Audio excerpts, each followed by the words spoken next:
They are all adorable. The first video is definitely giving me life. I just like how he tries to box with his little nubbins. I'm back. He can't do it. But he's got kicky feet. Yeah, he walks around like a little Joey. Apparently that's actually what people refer to cats without front legs as. They refer to them as Joeys because they walk like a kangaroo Joey. That's funny. Aww. Which is adorable, but also T-Rex is right there. Yeah, true. T-Rex is way better. When he wants to go fast, he does like he'll do like a little skip in his walk animations. he'll go really, really fast and like get a little bit too much lean forward, then he'll just hop to reset and he'll just do it again really fast and hop again. That's trying to shift up a gear and there's not one there. So Yeah, exactly. His gear's got no teeth in it.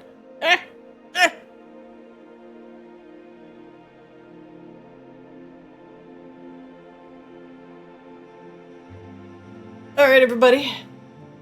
Settle in, get in game, grab your drinkies, and we'll get started here in just a couple moments. Okay. I should be.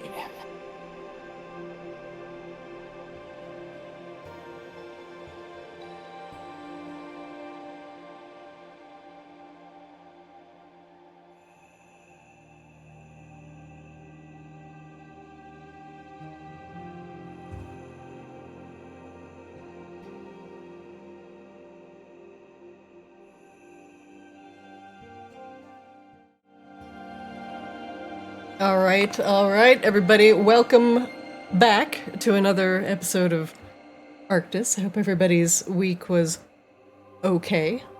C-Swab, sorry you're not going to Taiwan, but I hope your week has been okay. How was Boston?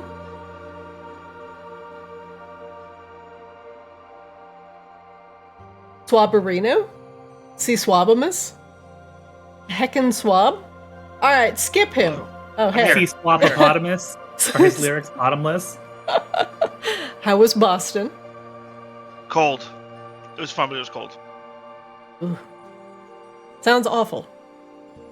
I also did not eat at Dunkin' Donuts one time, which was weird. Why is that weird?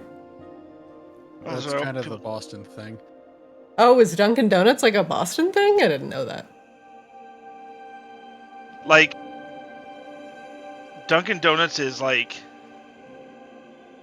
how we feel about In-N-Out, how they feel about Dunkin' Donuts. Really? But it's just Dunkin' Donuts. Yeah, but they're It's from an institution Boston. on the East Coast, man. Like, it just is. It just is. Okay, I'll accept it. I throw my hands up in defeat. I love me a powdered sugar donut from Dunkin'. It's basically like when you walk through the airport, you pass like 5 just going from like your gate to your bag to your rental car. So it's like Starbucks in Seattle. You just go and get a donut. Okay. Except like they love it there. Huh. Like, Okay, don't yeah, you chat's dare also disparage- telling me- Don't ever dare disparage the name Duncan in the state of Massachusetts. Noted. I'm also being told by chat it started on the East Coast. Okay, I did not know that. TIL Duncan lore. And then we did go out to we went out one more some we went to this bar to go have dinner and then drink, and then like we were watching the Bruins game because the Bruins were playing, and I felt like I was in The Departed. Like the letter R was not pronounced once. All right, it was It doesn't exist up there. It really doesn't. yeah, like it's just like yeah, there's no R's ever. Amazing. Yeah, you got smallpox.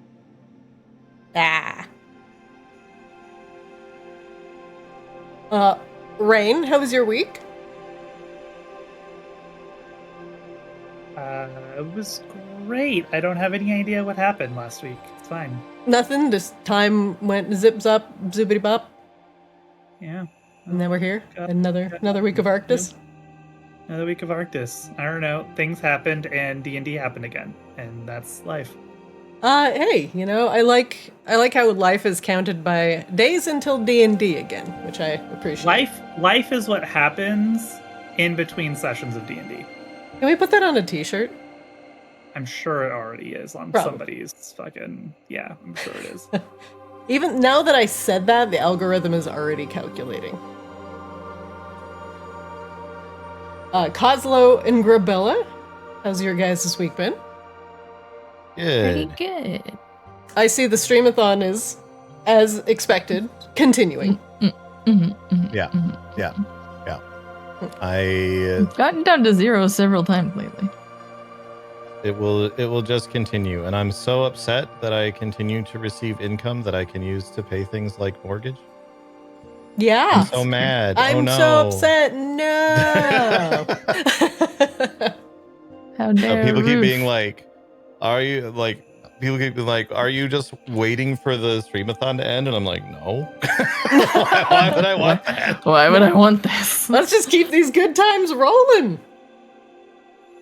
Yeah. Amazing. Grabella, sorry you're having a little headachy, but how's your week been? Pretty good otherwise. Been cooking and getting hard into Conan RP and playing a Egyptian librarian. So this has been a fun little bit of nook of lore to get into. Oh, fun.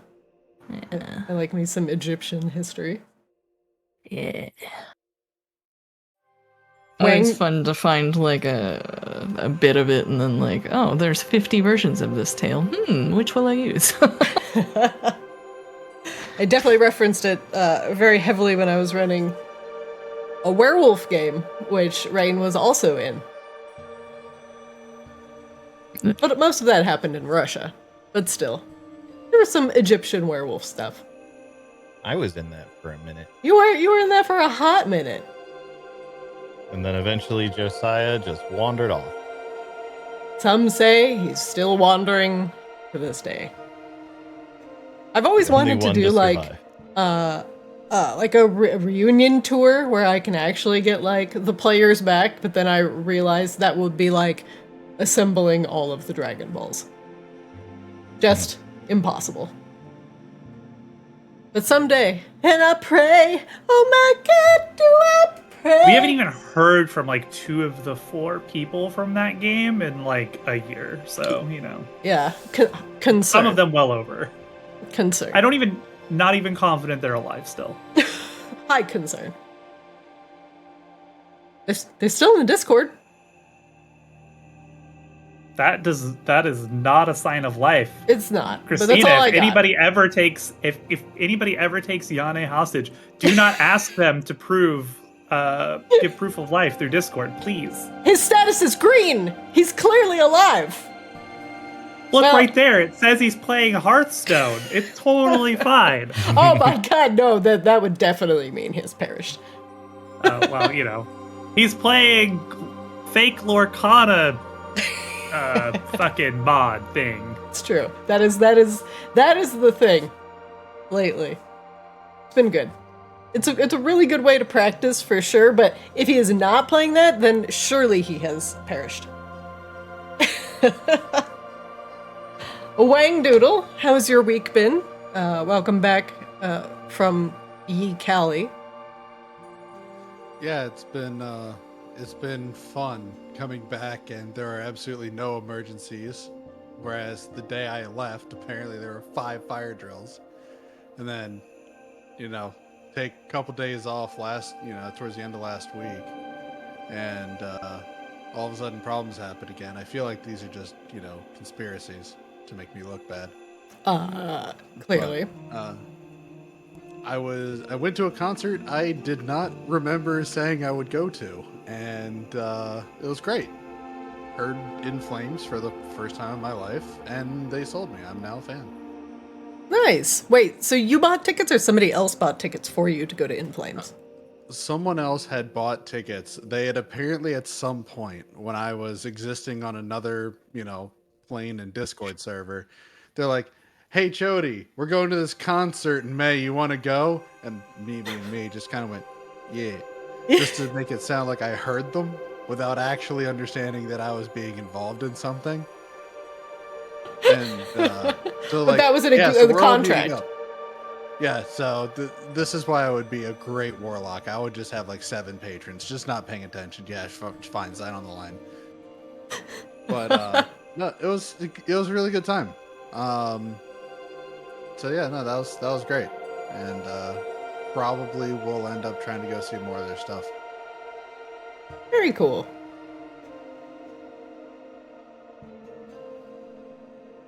Well, all right, everybody. Buckle up. We're about to do a recap. Previously on Arctis.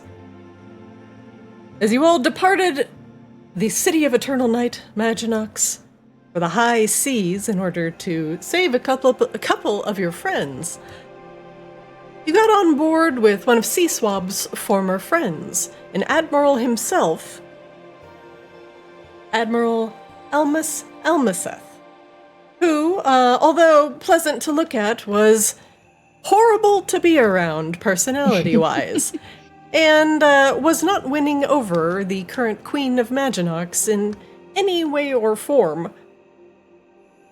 In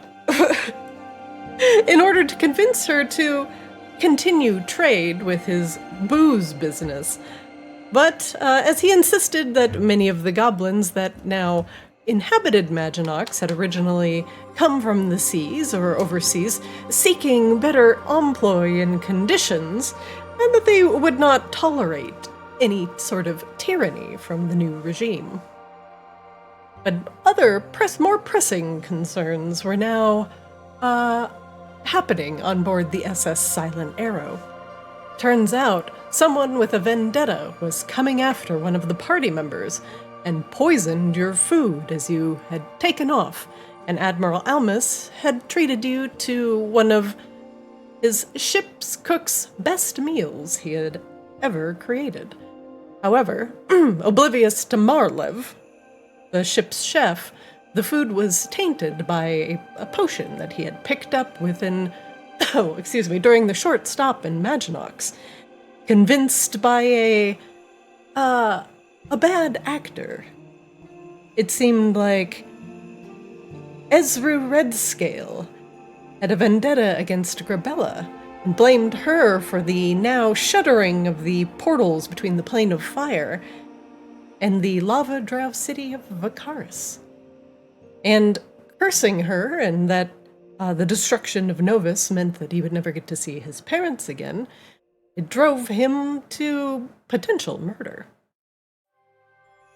But with sharp wits and a few magical tricks, you had sussed out the would-be assassin before he plunged a flaming dagger into the back of Grabella's sleeping neck.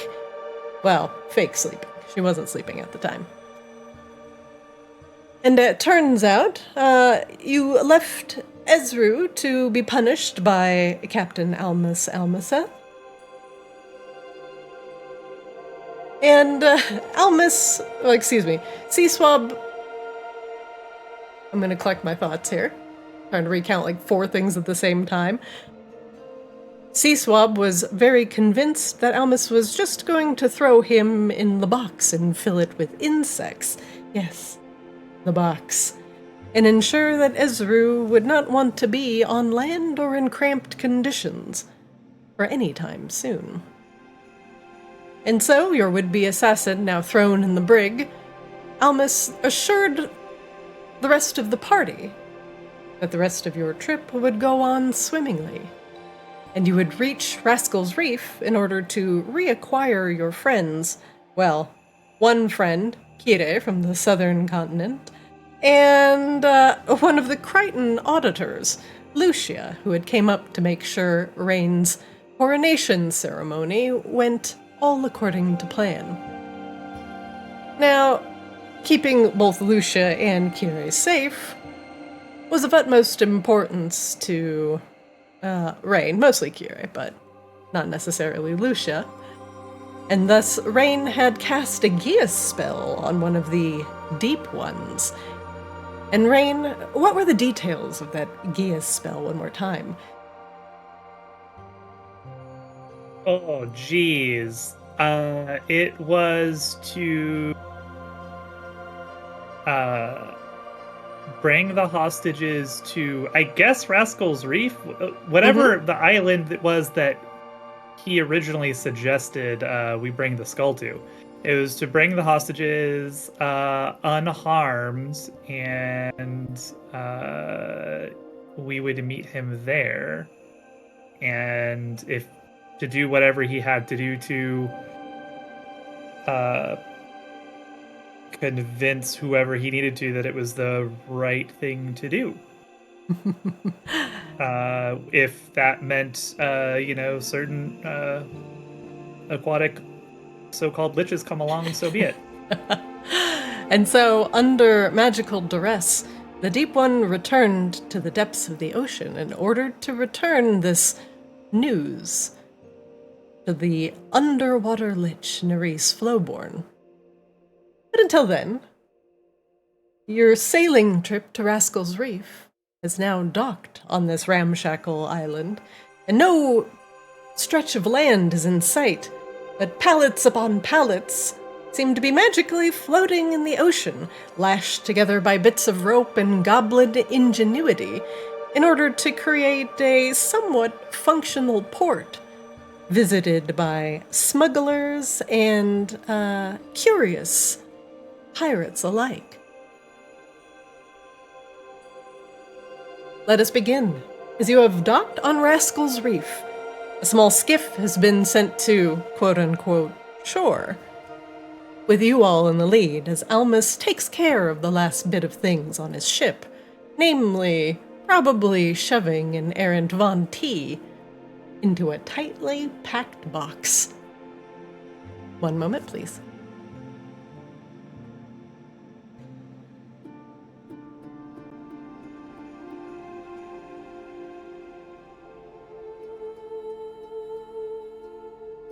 It is nice to see sunshine again, as you are away from the City of Eternal Night. Your dark vision does not work here, and you can finally see the dawn creeping over the horizon. The floor sways back and forth underneath your feet as the tide lifts and lowers the pallets that are stapled and nailed together by goblin ingenuity. And the first thing that you see as you park your skiff upon the short dock is a slew of strange and unfamiliar faces. Goblins with gills and fins. People standing on 2 feet with finned appendages and fish-like features. Sahagin with rows of sharp teeth, almost shark-like in appearance, finned arms, wearing woven nets of clothing. Sea elves are even walking across the pallets extremely carefully, although they look the more nervous of the bunch. You can even see Arakakra, bird people, mostly in seagull form, and a couple of other strange creatures, perhaps a little bit further down the path, and you squint as you give them a good look. Frogs!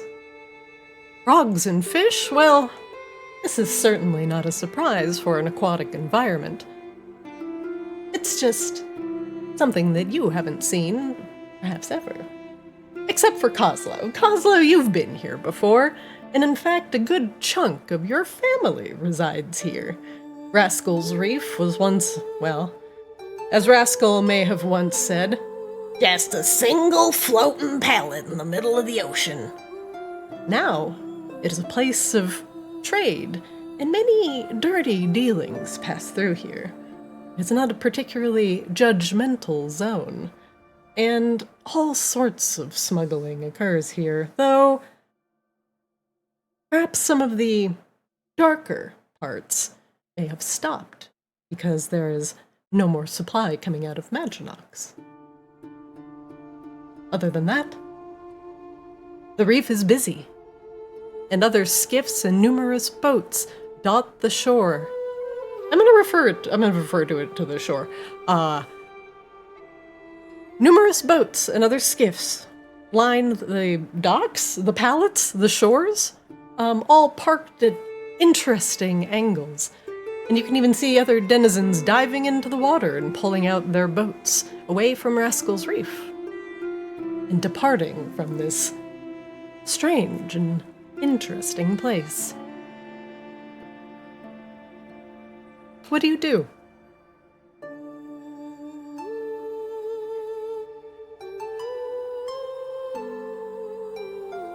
I don't know what I was expecting, but it certainly wasn't this. Whoa, Wangdoodle. You're What? blue. Did you know you were blue? I don't understand what that has to do with it, but yeah, I'm blue. Well, we can see color all of a sudden. You're blue. I didn't know you were blue. I thought you would be like white, like Sick. Oh no. I was one of the I was more of an acquisition really than anything else. I don't know what that means. So sometimes you know you're born to your mother. Well, I guess all the time you're born to your mother, but sometimes well, no, traded isn't really the right word, and I can't think of one that doesn't really put it in a good light. Were you adopted? You say adopted, I say abducted. I mean, potato, tomato, you know? I feel like we're touching on some deep-seated trauma. Oh, no. This thing's actually quite common for us. I wouldn't worry about it. For us, as in kobolds or as in 6-6 brood? Yes. Yes? Okay. I feel like your whole aversion to your mother makes a lot more sense now and is maybe something that I feel marginally bad about making light of before. Oh, no. It's totally fine. You know, you just brought her in as an advisor and, you know, just let her kind of run rampant as a drag. It's fine. You're the queen. We're not in your territory, but you're the queen. I'll leave it alone. To be abundantly clear, I did none of those things. She just showed up and never left. Sorry, I don't mean to interrupt the conversation, but Wayne-Doodle, Cosmo, I don't think you really want to talk to this guy. Just don't even talk to him. Seems like a bad guy. Oh, this guy? The bad guy. Grabella gets her sword out. New faces. What? Oh my god. Is that Coslow Greenfinger? I don't know what you mean. Hey, listen, pal. I'm just offloading some supplies that you may be particularly interested. Not that I'm muscling in on your territory or nothing, but as you can see, I've got the driest sticks of dynamite in town.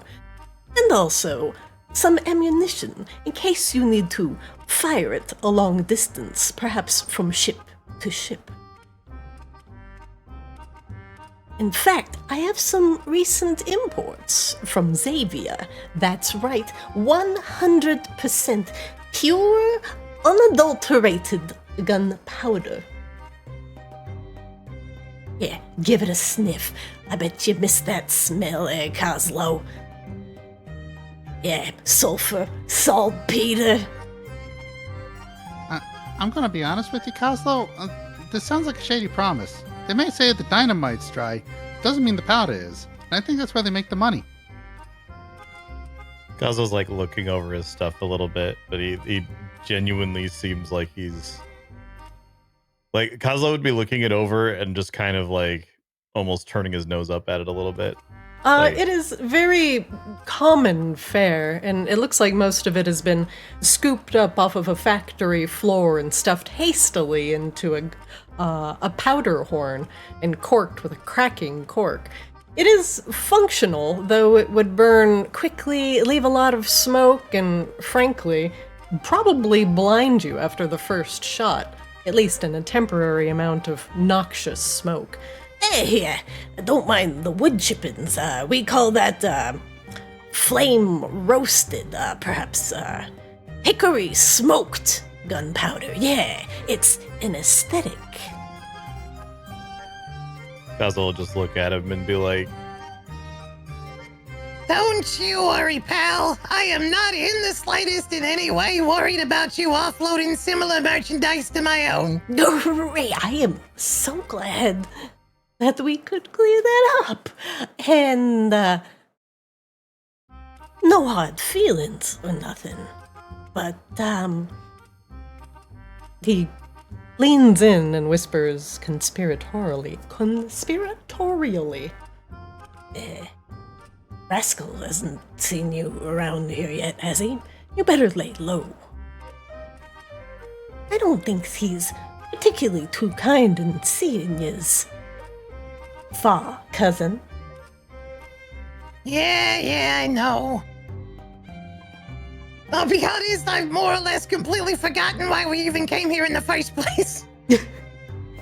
Oh, you're not here to make goods with your extended familia? Gazla would look at him like almost a little bit surprised, like definitely a lot, like very incredulous. When have any of us ever made good with any of the other of us?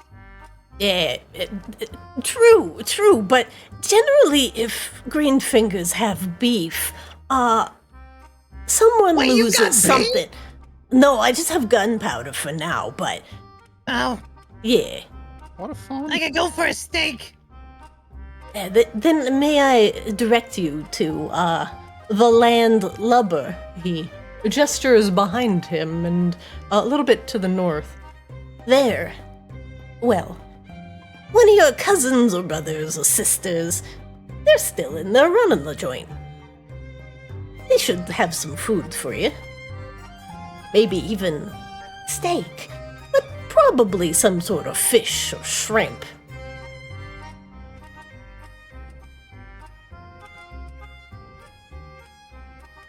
Gazla will just like nod and look for an opportunity to just sort of like slip back away a little bit. He's very rapt and almost nervous. He's glancing around, and as he glances over his shoulder, you sneak behind some of the nearby crates, and he looks around like, Yes, my tall and beautiful ma'am, may I interest you in some of the finest gunpowder, hickory smoked gunpowder that Xavier has to offer, fresh import, dry.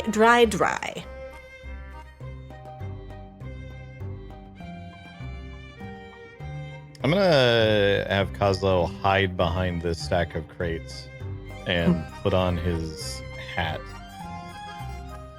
and actually try to use it to disguise himself for once. what do you want to turn into? A different goblin? A different person entirely? A gnome?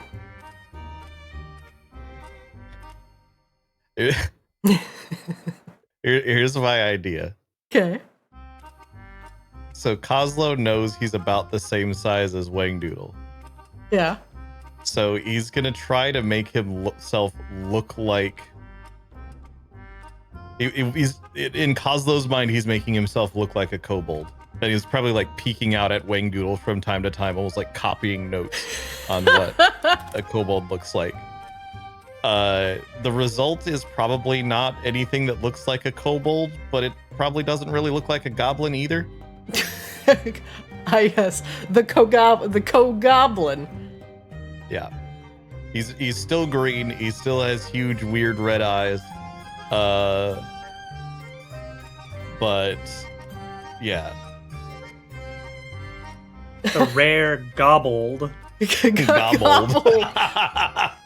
You turn into a strange-looking, small, green kobold,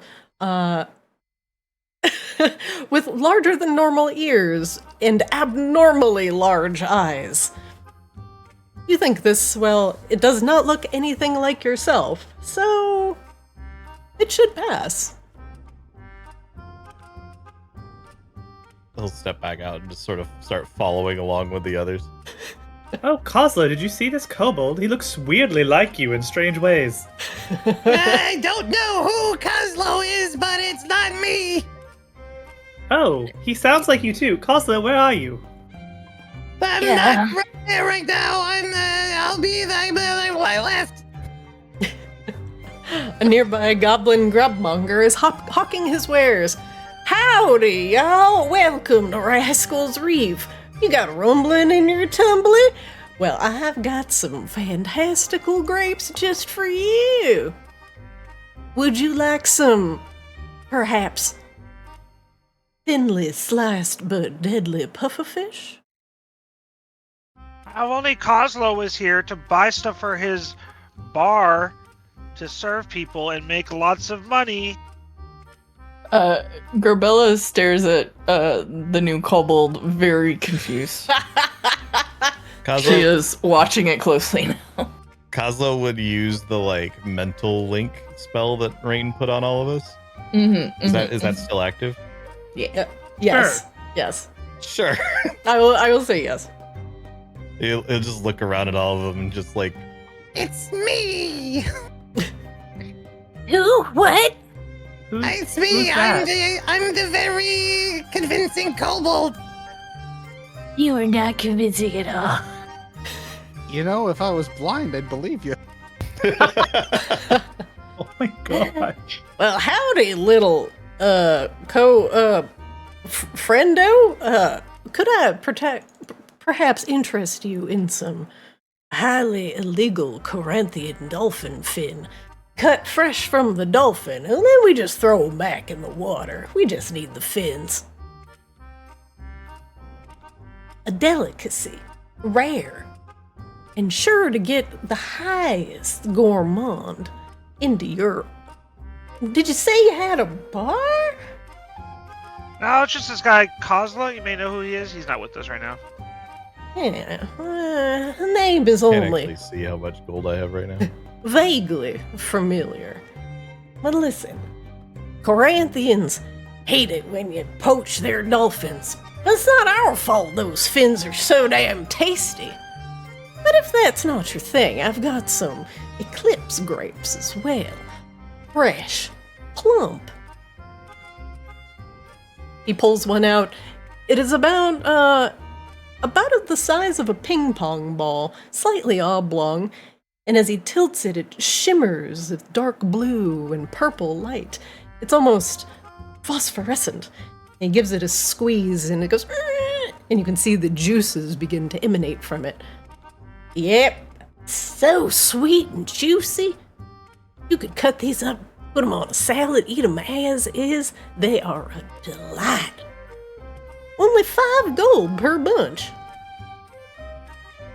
Tell you what, I don't know how long we're gonna be here, but I'll make sure to stop by and pick some up for my Coslow's bar on my way back through. Well, I'm sure whoever this Cosler fella is, he would love some of these rare delicacies. And if you've got a competing chef, may I introduce you into some of these highly poisonous poisons that you could also put into your food. Why, the poison derived from the abyss pufferfish is certain to cause both paralysis and flatulence. This definitely makes Grabella decide to leave this way. Perhaps I can convince you to sniff this deep whale ambergris.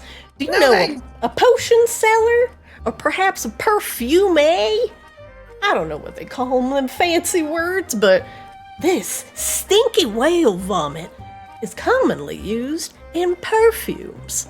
In fact, some of the finest perfumes you can find use this deep whale ambergris. You just gotta find it. So C-Swab's gonna buy 2 juice serums because you never know. And being that I'm the contract guy, some truth would probably be good. Mm-hmm. And then I'm gonna say that I was sold on the ambergris of a potential investment opportunity later. Don't know what yet, but Excellent. here. If you've got the nose, then you knows you've got to add some ambergris to your perfumes. I don't need the puns. Don't need the puns. Very well. I'm already buying it. I'm already buying it. Yes, sir. Smart you are. Okay, one more pun. Alrighty then. What does a whale sound like when he's underwater? I don't know. I don't know either, but I'm sure he's very finny. Season's just gonna slowly walk away, like, okay. Alright, Thank you for the please hamburger. subscribe to Whale Facts!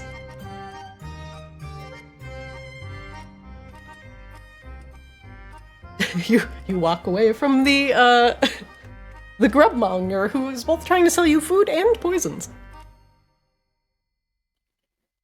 I'm still not sure what I heard back there.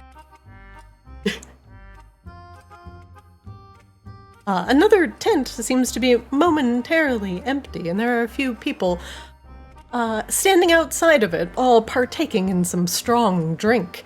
The smell of rum hangs in the air, and Seaswab narrowly avoids stepping in a large puddle of fishman vomit.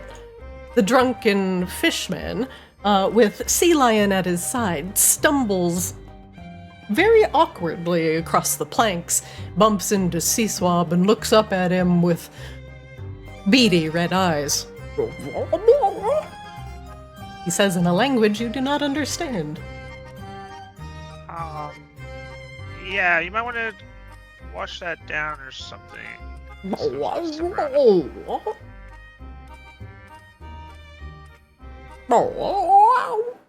they might speak fish. I can't say I do. No, not ever something I've thought about picking up. Sorry, do we have a heading? Do we know where we're going? Do we care? I mean, I feel like we should there's care. only one direction we can go. Well, right, are we heading to somewhere in particular? Are we just wandering aimlessly until, the horrifying other fish people show up? Or... I actually don't remember why we came here. Well, we came here because this is supposed to be within a week's time. This is supposed to be the place that horrible fish people will show up, give us the hostages, maybe we pretend to exchange a fake skull, etc., etc., etc. Murder everyone. Well, That last bit they're is not here yet, overdoing. so we might as well just look around. Yeah, you're looking for Lucia and Kire, who were they were sailing back home from the coronation ceremony, which is across the seas from Maginox back to Xavia, and their ship was taken, presumably by Nerys Flowborn, who is the disciple of Narcissa, who you have her skull. She wants it back. She has offered we to have exchange the disciples for the skull. She didn't offer. We insisted that she would exchange them for the skull. That is why you're at Rascal's Reef. It is a convenient meeting point in between, if you were to meet her on the open ocean, surely you would be at a great disadvantage.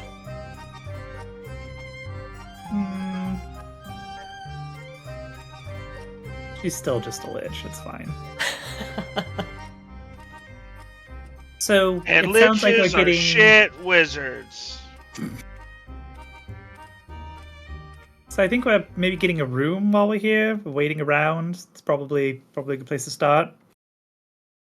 Or rooms. One of the fish people, Rain is near, makes fish-like noises at her. Swaying on his pardon me. feet. I like your dog. It's very cute. He pats the head of the sea lion.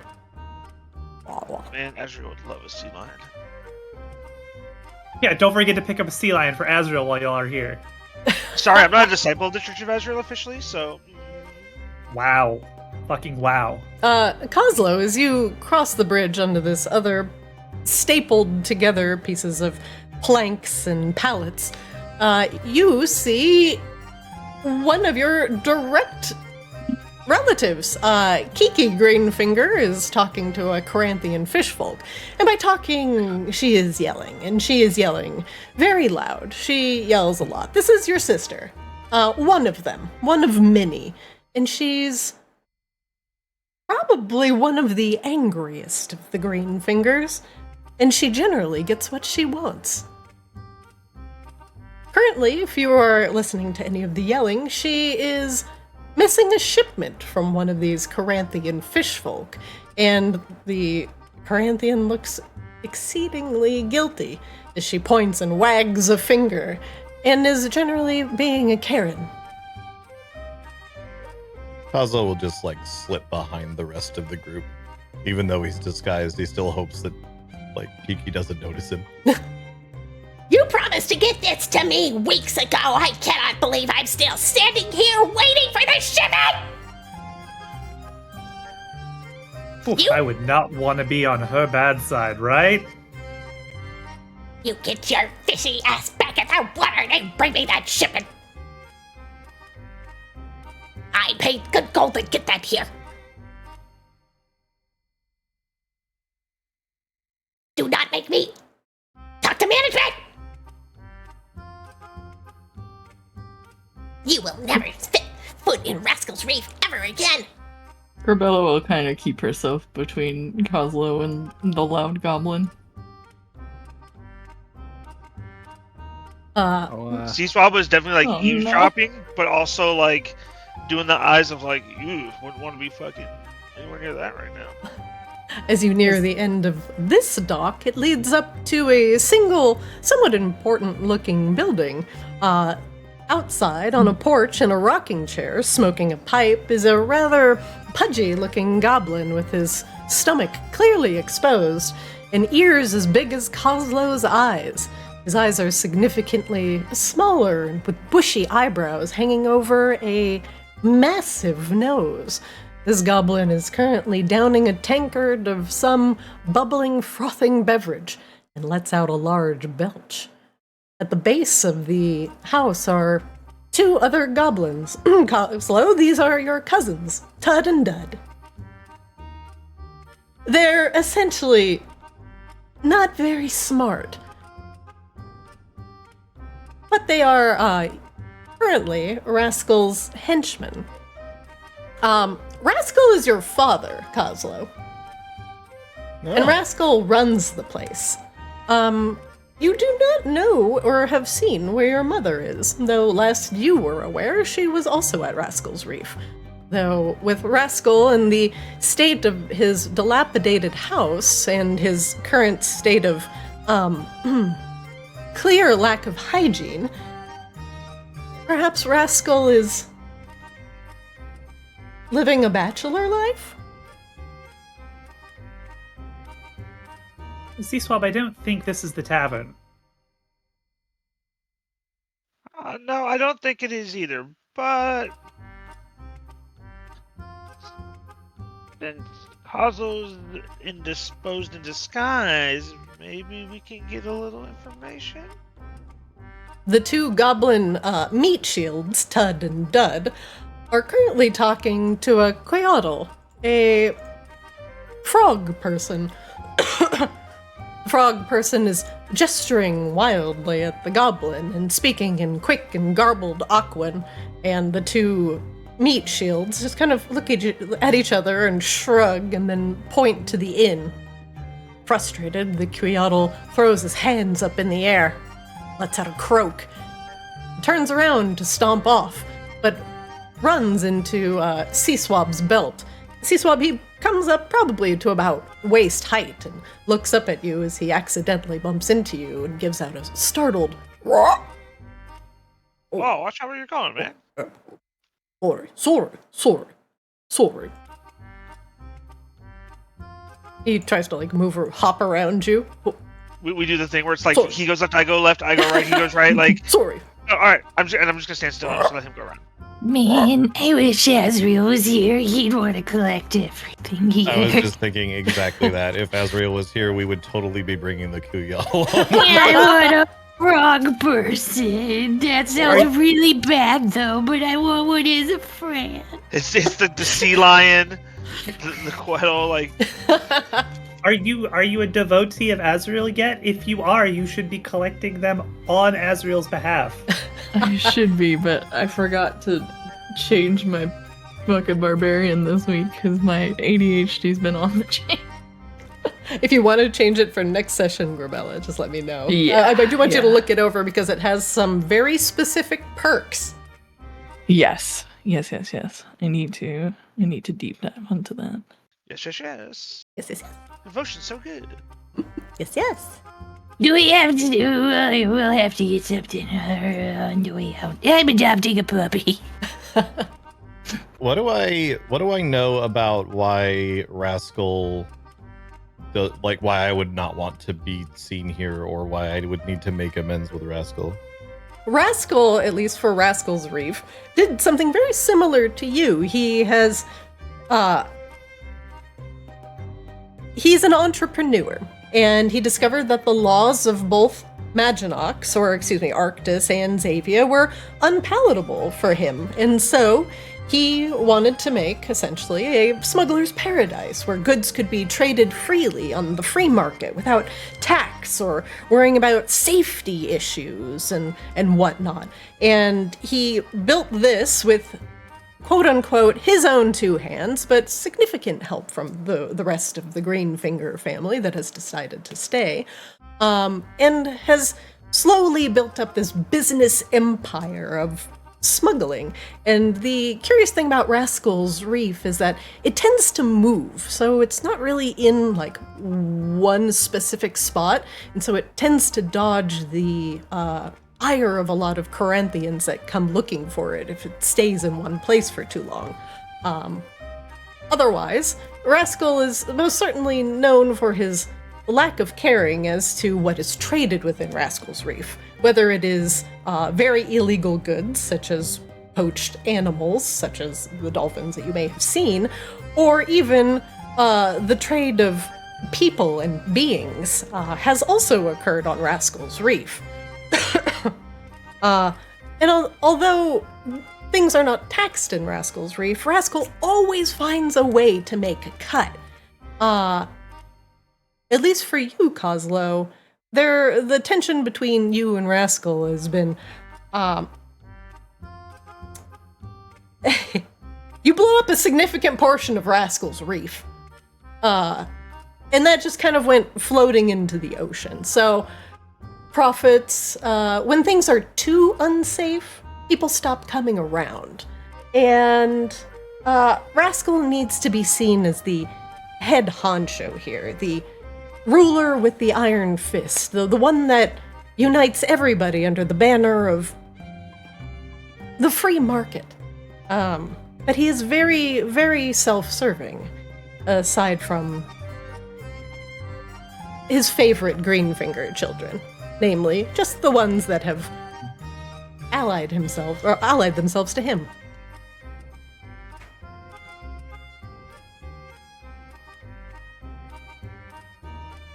All right. I think a lot of that, specifically the exploded part of the reef thing, Coslow would probably not have been very forthcoming with to the rest of the party. Mostly because I think it'll be funny for them to eventually find that out and be mad at him. And unsurprised. It would be like somebody coming into your bar with something highly volatile to sell and it just goes off. Like, oops, you're bad. But I guess the blame could be put on really anybody. It could be the unideal conditions of docking that Rascal had presented as you arrived, or perhaps suggesting that you come here to Rascal's Reef in a thunderstorm, which may have caused a spark, which may have, and so on, and so on, and so on. The details can be argued. It's All always right. the safety department.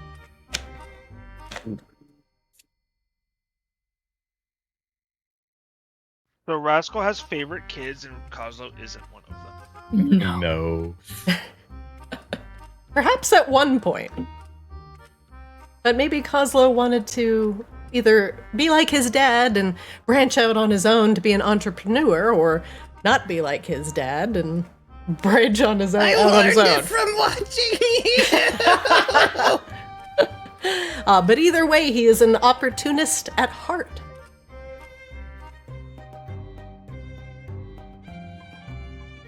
Okay.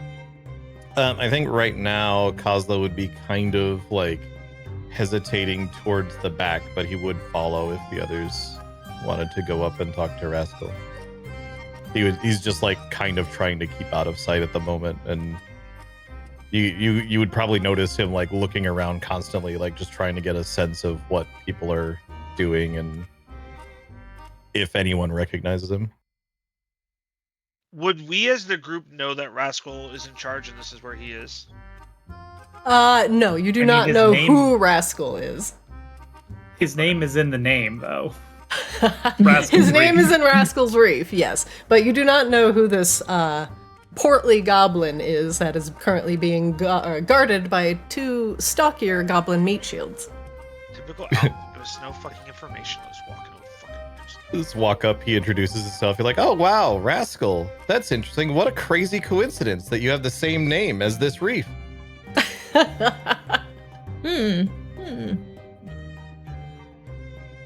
well, I don't know, maybe somebody up here is just chilling. Let's go look for the inn.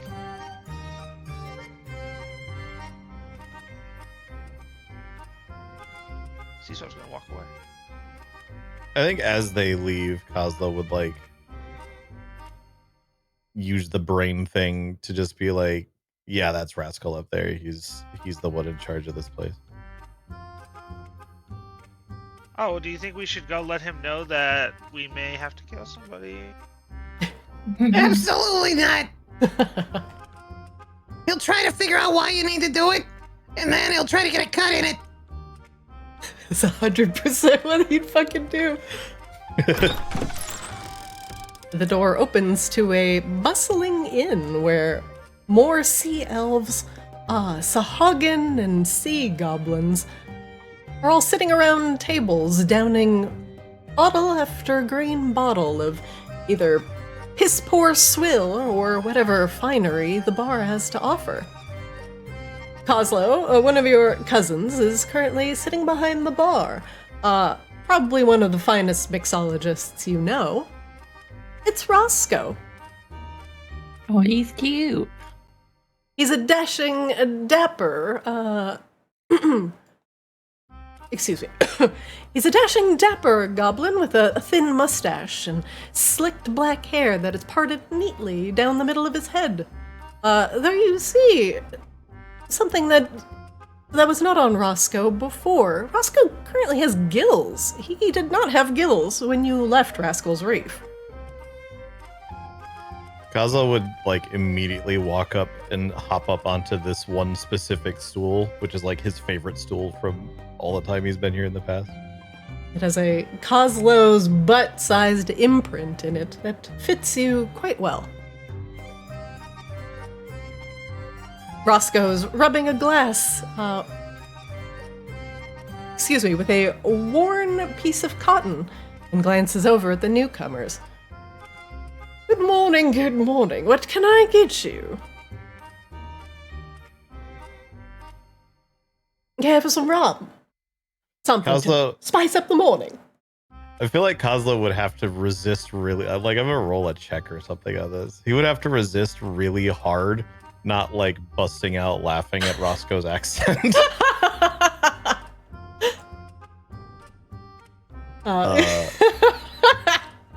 You can, you make me a performance check, please. You can't hold it in. Also, it's entirely an act. So yeah, Kozlo just fucking loses it. He's just What? I dare say, have I, said something funny? His voice is starting to crack and lose whatever debonair accent he has applied to it. That's not very funny. Kozlo just keeps laughing, and eventually it just like really wiping tears from his eyes, and eventually just goes away. And he doesn't really say anything. Are you laughing at my accent? How dare you? I've spent weeks refining this. It sounds prim, proper. I look good in a suit. How dare you? He moves When he on says to I someone look else. good in a suit, Kozlo just loses it again. Do you want to get kicked out of this bar? He's just gonna go sit over next to Ray. he's realizing that if he keeps looking at Roscoe, he's just going to get himself in trouble. I got us a table over here when everybody has drinks. What do you want, Rain? I'll just bring some over. Yes, I've got. Would you like dark and stormy? Perhaps I've got an Eclipse grape wine for you, or a Feronian pale ale. It's fine and bitter. Perhaps some elven glimmer wine.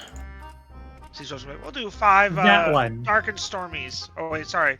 Whatever that last one was, one of those and 4 dark and stormies.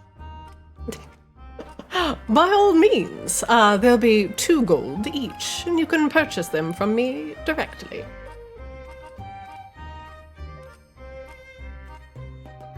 I'm now imagining. What did you Roscoe- want, Rain? You want glimmer wine?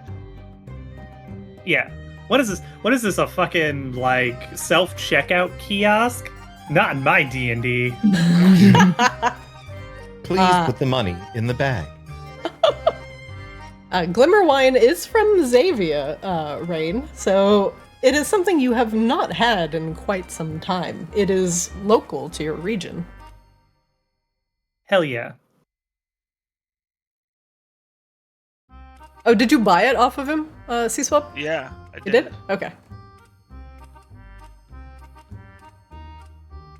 Thank you, and enjoy. Definitely took my gold. Yeah. My 20 gold dark and stormies, and then my fucking 500 gold glimmer wine.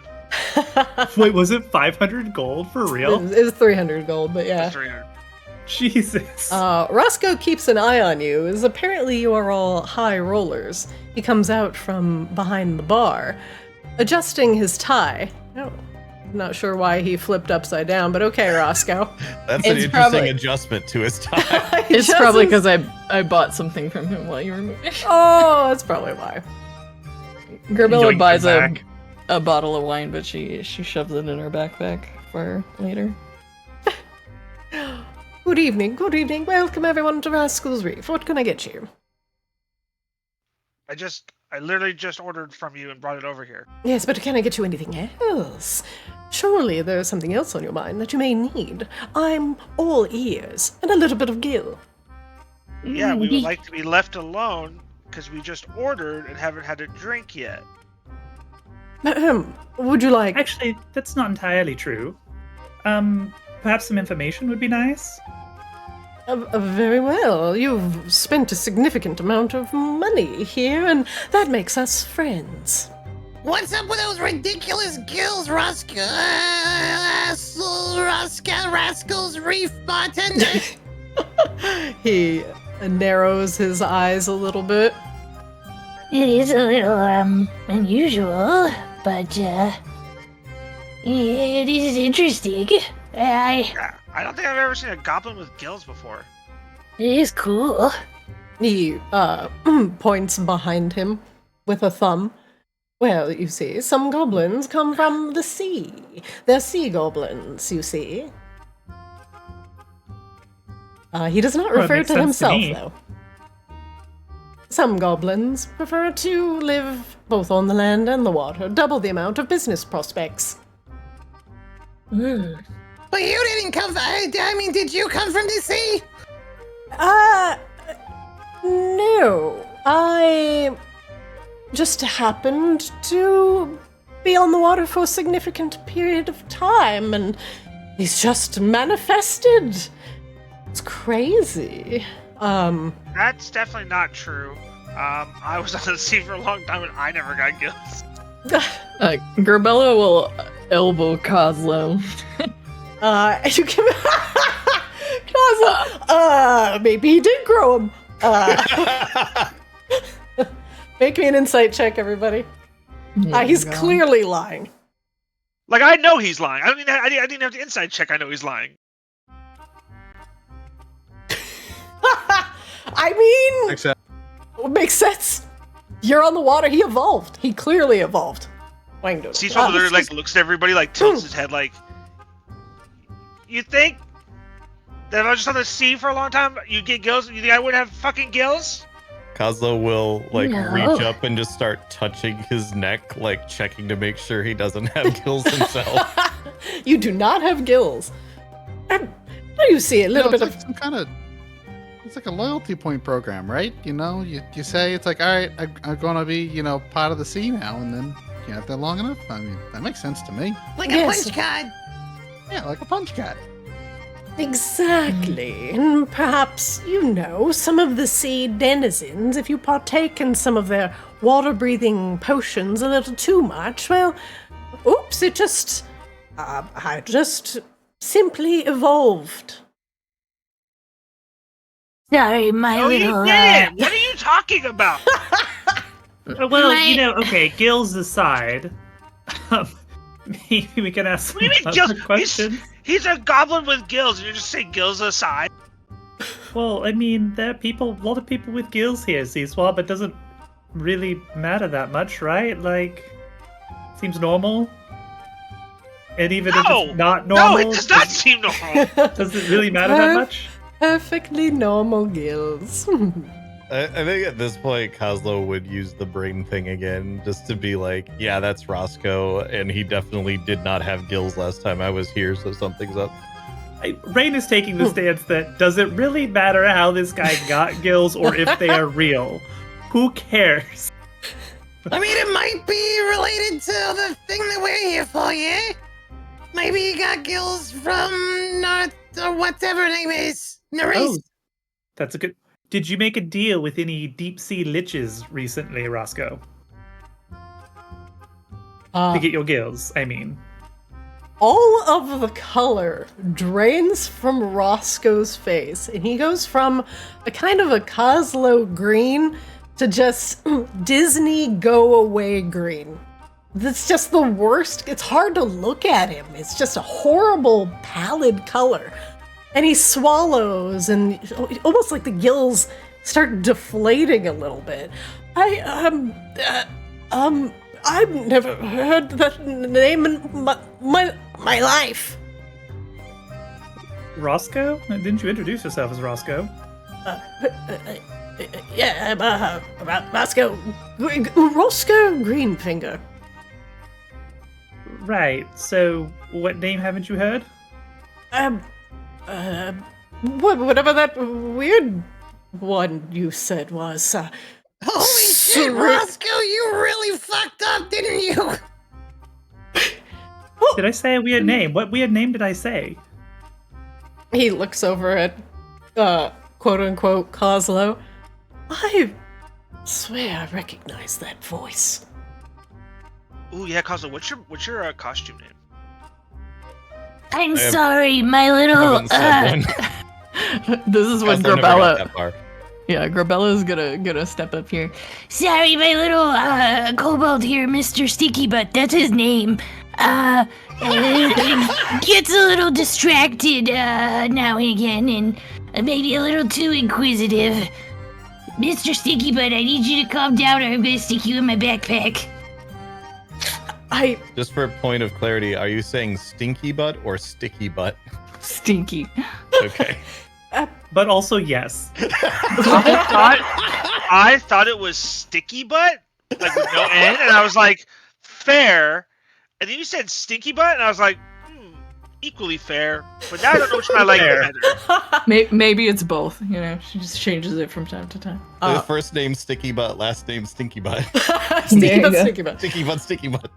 He tries to, creep away from the group. Hey, Rascal! Come on. You came over here bothering us. Dear, That's what we wanted. yes, another I'm back. round, yes. What can I get for you, sir? He tries to fake talking to other people. And the goblin's like, I didn't need anything. I still have my dark and stormy. Yeah, see, Surely. we're still ordering drinks, Roscoe. I Don't you do want have a significant amount of money to spend. She jingles Roscoe small takes a coin couple purse. steps forward. When Grabella jingles hers, Seaswell will jingle his as well. Like his bag of gold. He's not looking too good. Do we have to like put his head underwater or something? Like, is it like gills time? He starts itching at his gills. I need everybody to make me a perception check, please. Oh, I'm so good at those.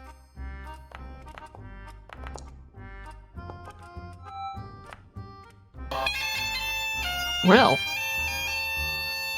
somebody was. Well, Very lore accurate. very, Sea Swab, now that he's standing a little bit closer to you and itching the gills as he presses them up with the tips of his fingers, there is a very clear lightening of the skin underneath, as if he was cut and they were surgically implanted. Kozlo, you can see this as well. I mean, you just clearly know that Rascal has gills, and they have been applied to him. Do they work? Judging by the fact that they are opening and closing as he is making awkward and erratic breathing noises, yes, they probably do. Did you get an SGL? Well, what does that mean? Did you get a Seagill lift? We don't Like talk a about BBL such. for gills? Oh, yes. The recovery time was brutal. I couldn't sleep on my face for days. Horrible operation, that mysterious Xavian medicine. Yes, seemed to be appropriate for my line of work. You see, As a being out here. bartender? Serving drinks? Yes, being out here on the open ocean has its dangers. And you never know when one could drown unexpectedly.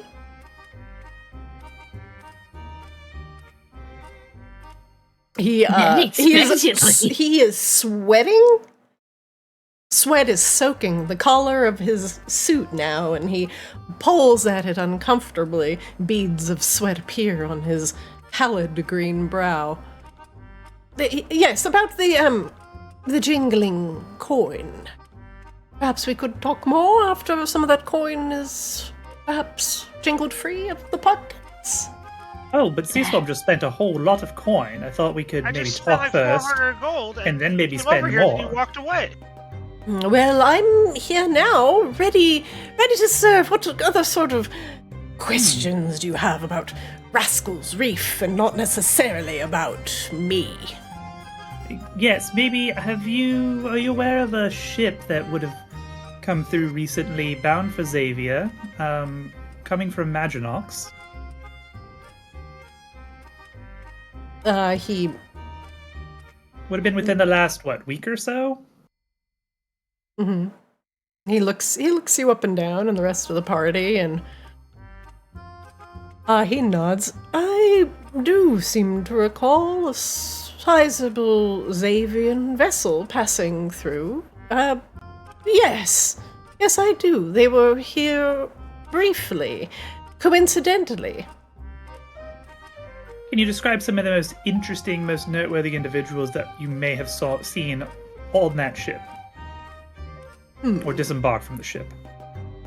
I saw a couple haughty elves, and I also saw another elf, dark hair tied back, looked quite prim and proper, complaining about numerous things and only demanding to drink glimmer wine.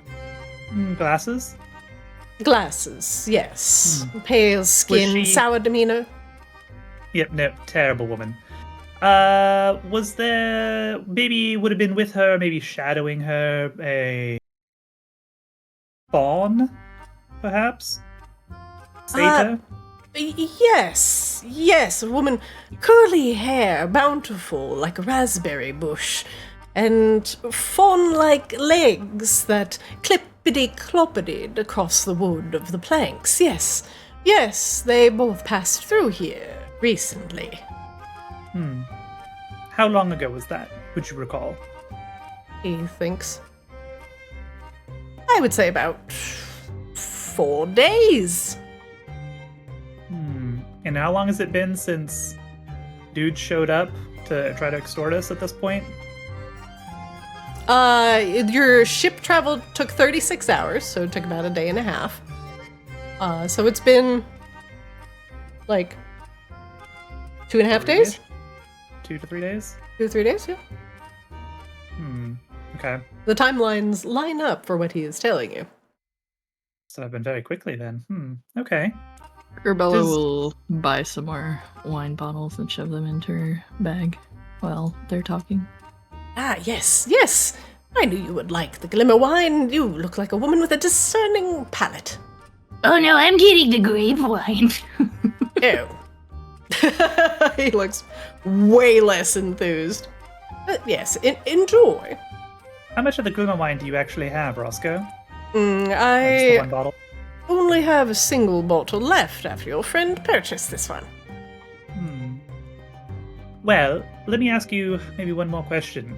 Did you notice any other individuals who were not on board the ship who maybe got on board after they docked and departed with them, or perhaps, had lazy eyes on the folks who were part of the crew and maybe lingered a little bit too long, watched them a little bit too closely, maybe departed shortly after? He dabs at his forehead with a handkerchief. Rain puts forth like a small pouch of gold. I would love to buy that other bottle of wine you have. Oh, yes. Let me serve it to you in a proper glass. Excuse me for just a moment. Oh, wait, but maybe first you answer my question, Roscoe? Yes. Yes, he goes behind the bar and takes out some glasses. They're all different, by the way. And he grabs like 4 different glasses. You mean to tell me that this dive bar on a floating dock in the middle of the ocean does not have matching stemware? He actually brings 1, a mug, 2, like a snifter, a champagne glass, and a wine glass. And he gives everybody a different glass, but he gives Rain the mug. And he pours the wine into the mug, just a little bit. He says, yes, waft that around a little bit, get a good sniff. Uh-huh. Maybe Arcana if you check on spend this money fucking on mug. Matching stemware instead of that ridiculous outfit you're wearing. People would spend more Make me money. an Arcana check. Oof. Oof. The rest of you can make me a perception check. That did not make an Arcana check. We're all dead. Jesus. Corbella to save the fucking day. Are you serious? What is this weird thing that Grabella somehow has noticed over other people? Rain lifts the glass in mild indignation, and everybody's like, yeah, what is this? What is this? But as everybody is making a ruckus, as Rain tilts the glass back, there's an etching on the bottom side of the glass, on the inner part of the lip of the mug, like where it sits down and it's kind of like elevated. There's just an etching on the inside of the glass. It's very, very faint, but you can see it. And it says RG. RG. Grabella is going to grab the glass from Rain. Hey, Mr. Tiki Butt, can you take a closer look at this glass for me?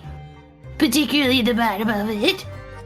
I'm still confused why you served me the super expensive wine in a beer mug when you had a wine glass right there. Yes, we all have pressing questions that seemingly need to be answered. Let me allow you to enjoy your wine. You still have not answered my question, Roscoe. But I have. But I have. Enjoy. I wouldn't go there, Rascal. Grabella puts the glass in between Kozlo and Wangdoodle so they could perhaps take a second look at this glass. I'm gonna admit that when you said mug, like when you said he brought out like a mug, a champagne flute, whatever, Mm-hmm. I was thinking of a coffee mug. It's like a more like a glass stein, like a beer stein. No, like when somebody said beer mug, I was like, that makes more sense. But in my head, I was like, oh, this looks like a mug from like a coffee you would get like at like Waffle House. I don't know why I thought that, but I wanted to let it be known that I did think that. Checks out.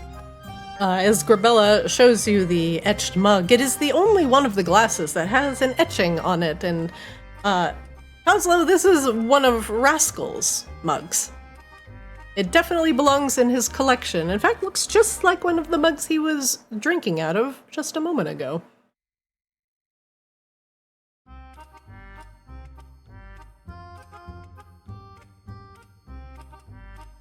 Rascal, why are you trying to give my friend here Rascal's mug? They just had a question, and the mug has your answer. Enjoy. I insist to be discreet. What? How does a mug have an answer? Grabella will then in her mind go, I think we do need to go back and talk to that guy. Well, hang on, give me just a minute. Rain will take 10 minutes to put up detect magic. Okay. It'll be a little bit, but Yeah. And if we're gonna be sitting around, we should get another drink, right? Gotta stay comfy. Yeah, Rain will actually just drink straight from the bottle, if that's okay. this Already very, got poisoned once on this trip. very bougie wine. The Glimmer wine tastes like home, Rain. It is clear and sweet, and it fills you full of nostalgia and almost makes you forget how frustrated you are at this skeezy goblin. Rain tilts her leather pirate hat that she picked up, and just does her best pirate queen cosplay right now. Leans back in the chair.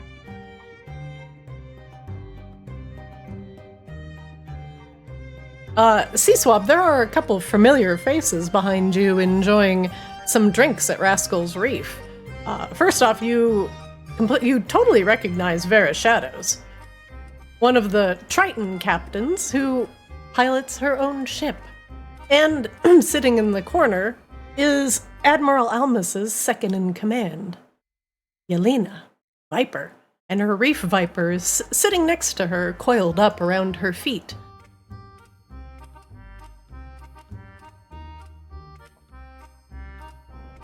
She is currently keeping the company of a Sahagin, and they are conversing softly to each other in Aquan. If I walk away while Rain's doing that, will I be out of the range of it, or is it just sort of it's based around you? It's based around you're Rain, fine. but it's not going to do anything to you. Okay, I just want to make sure I don't walk out of a zone or whatever. I mean, you will walk out of it. But I'm just detecting magic, so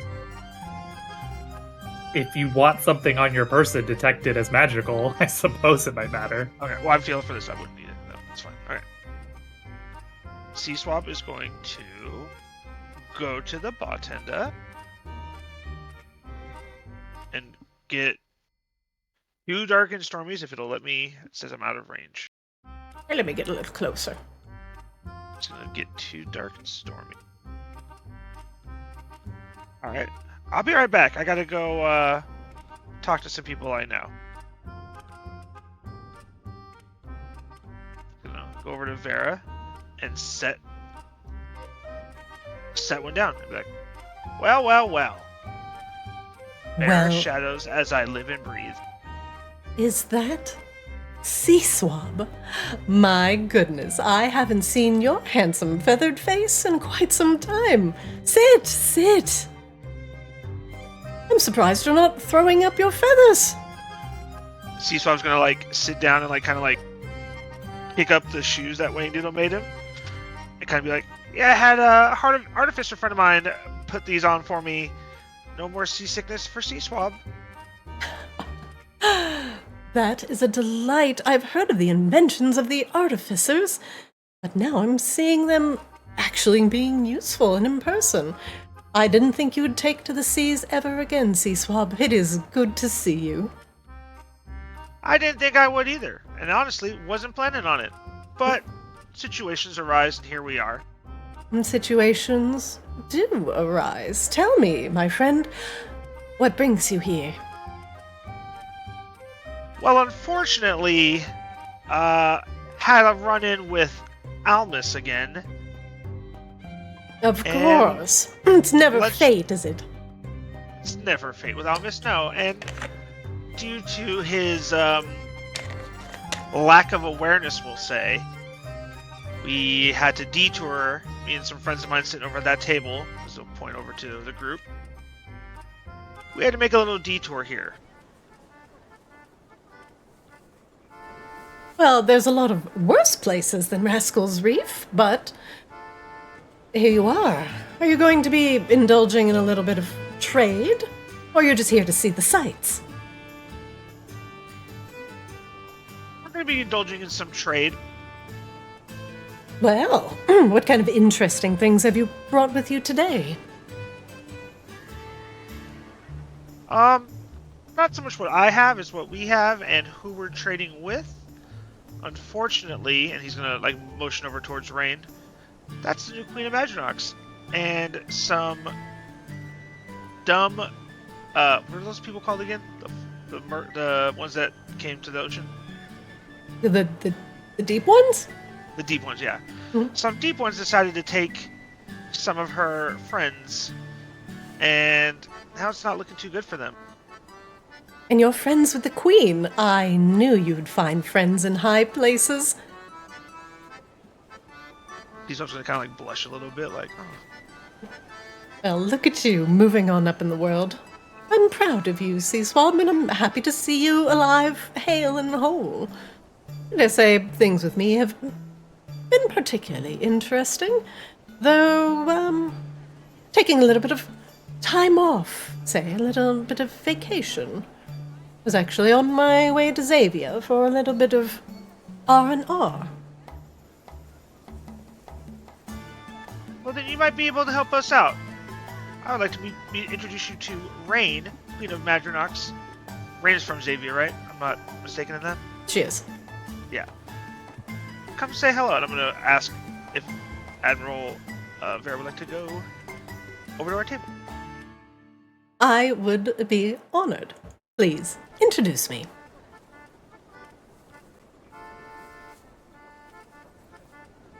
Everyone, this here is Fleet Admiral Vera Shadow. Greetings, everyone, and that title is proper. I'm commander of the entire southern fleet that patrols between Borealis and Xavier.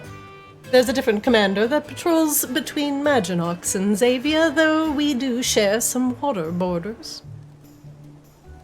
It is a delight. Vera, It's a this pleasure. here is Queen Rain of Maginox. Oh, we're just leading with my whole title then. Okay, fair Yeah. enough. This is Wang Doodle, Grabella, and Mr. Yay. Sticky Butt. Hello, Mr. Stinky Butt, Grabella, Wang Doodle. Personally, I hail from Caranthia, and I have been assigned to the Triton seas that are between Borealis and Xavier, it is true.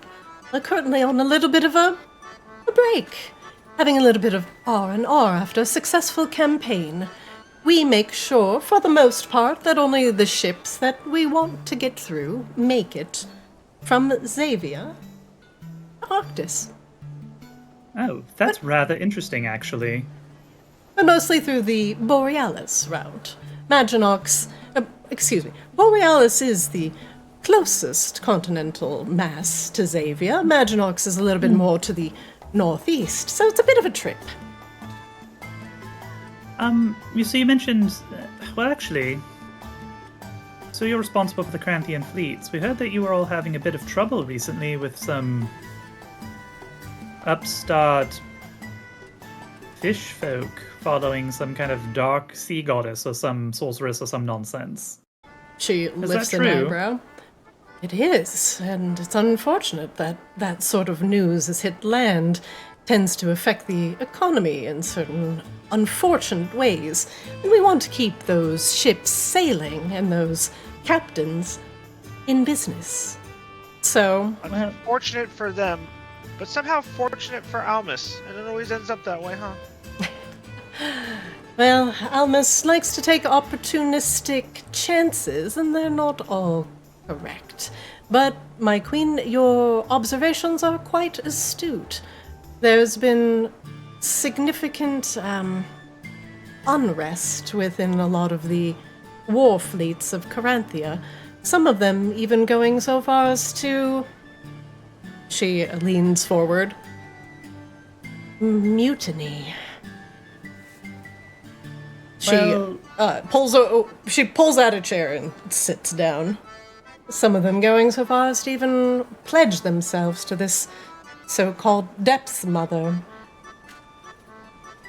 This so-called Depths Mother sent some rather rowdy individuals to Maginox recently, and they seemed rather insistent that the fall of Caranthia was right around the corner.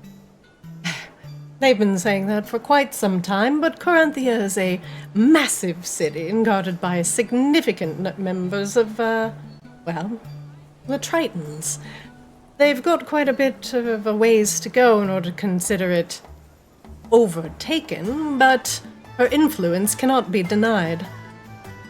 Well, that much is certainly true. It seems that some rather important dignities to the Fey Court of Twilight have gone missing at sea and were taken hostage by this Depths Mother rather recently, maybe only a few days ago. Pharaoh frowns. They sailed straight through this very port. She frowns deeper. I am also here to get a little bit more information about this Depths Mother and the sort of kin that she is bringing with her in her recent activity. There's been a significant amount of trouble stirring up from the depths. More reports of large octopus rising from the depths. Sahagin even becoming more active and more brave around the shores of Caranthia. And even the Quiadal, who are generally a peaceful people, have been coming in droves to Caranthia seeking the aid of the Tritons, hoping to protect themselves as the Sahagin are empowered by the Depths Mother. And on a scale of 1 to dead, what is the preferred status you would like this Depths Mother to be?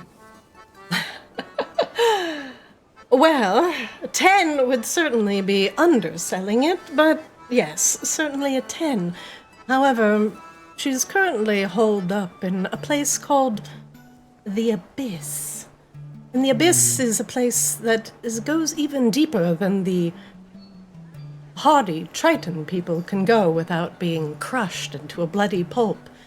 We don't know how she persists down there, let alone thrives. But we do know that from the area of the Abyss, many Sahagin have been making an appearance, and other strange, twisted creatures we've never seen before. Well, let's just say her ambassadorial contingent that she sent to Maginox met with some difficulties, and perhaps are here to meet us within the week. They dare show themselves upon the shores. Such arrogance. Oh, they suggested it, actually. They suggested we meet them here. For an exchange of hostages or something. Ah. I did tell you it was for a trade. You... sharp as always, Sea Swab. Well... She leans forward. So, the Depths Mother knows you're here and is going to trade with you here at Rascal's Reef? That is what was tentatively agreed to. She grimaces. Oh dear.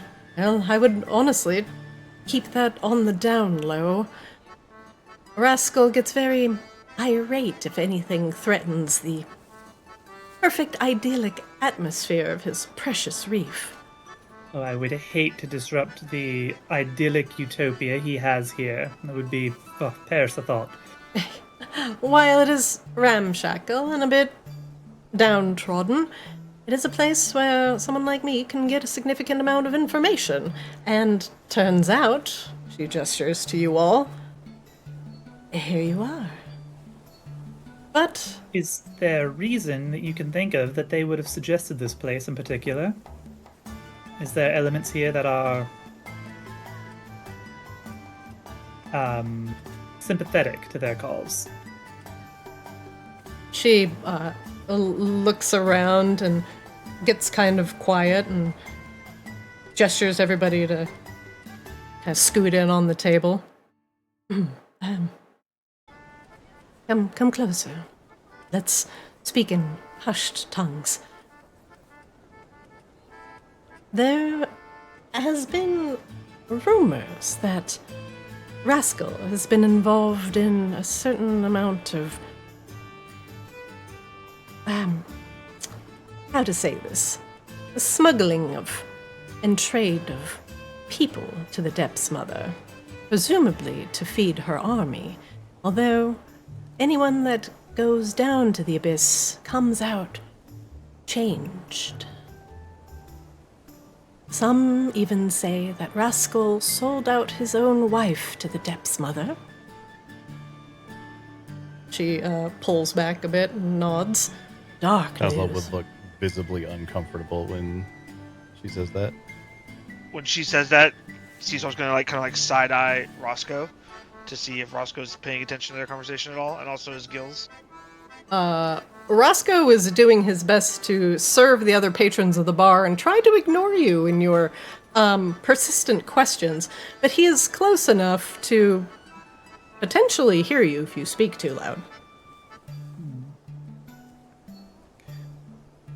Cecil's I'm- just gonna rather kinda, troubling listen. news.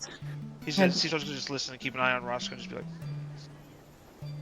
I don't know what may have been involved in that trade, but all I know is one, I see a lot of Rascal, and two, I don't see a lot of Rosie. So, So that's a rumor then. it is. Is there anyone who would want to spread nasty rumors about Rascal on its own reef? A lot. Rascal's been crossed, double-crossed, triple-crossed, and, well, quadruple-crossed by most of the members of his own family at one point or another. He's not particularly forgiving, but he finds a way to make it work, generally through work. You working for him for a significant period of time in order to pay off your debts, or to increase the influence of Rascal's Reef. Either or, Rascal has he's got a nose for business, and quite a large one at that. Over the telepathic link. Kozlo, it's not looking very good for your father right now, I must say. It's kind of never really looked good for that guy. Have you seen him? He's hideous. Well, sure. But if he is involved in this, well, how would you feel if bad things were to happen to him during this whole affair? Relieved. Oh, that's not how. Okay, well then, I'm not going to worry so much. Is there anybody you particularly care about here? Kazel, you actually don't know how many people of your family are here, but you could take a look around. You do not hate everyone in your family.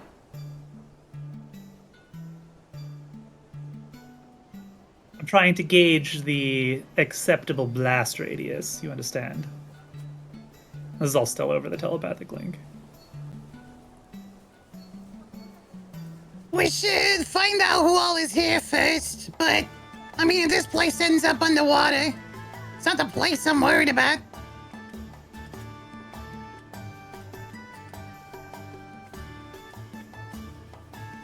So, we'll need to make sure that perhaps some individuals are able to make it to safety. Yeah, like, Roscoe's an idiot, but I want him dead.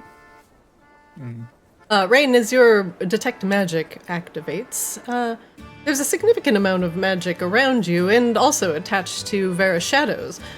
She has a magical necklace, a magical ring, 2 magical weapons. The glasses set before you are not magical, but the glimmer wine is mildly enchanted, though that is its natural state. Otherwise, nothing else in your current radius stands out significantly. All right. Let me ask you this question, Coslow.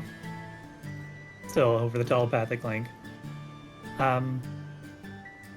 Was Rascal one to be a true believer?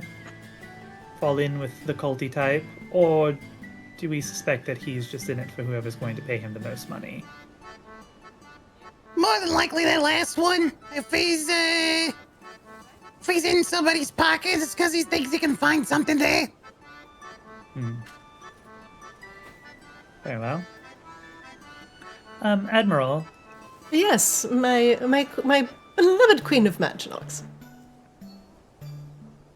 Rain is fine, thank you. Of course, Rain. You mentioned you were on some R&R. It sounds like it's not entirely for pleasure, though. No, I'm primarily here on a fact-seeking mission. And it was quite fortuitous that you all managed to show up and give me a significant amount of information already. So, I am here to repay you the favor. Whatever questions you may have of me, I will answer.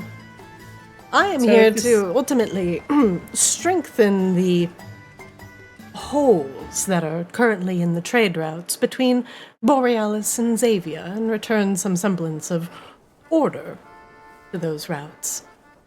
Rascal's Reef is a very notorious place. Sometimes it's okay for some minor things to slip through. Sometimes it is not.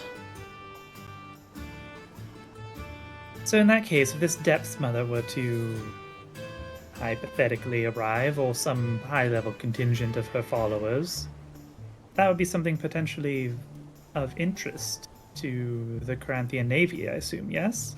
Highly. In fact, anyone who could potentially defeat her would be hailed a hero for certain. But there is one problem with that. One, a lot of these rumors of the Depths Mother are just that. No one has actually ever seen her come out of the abyss.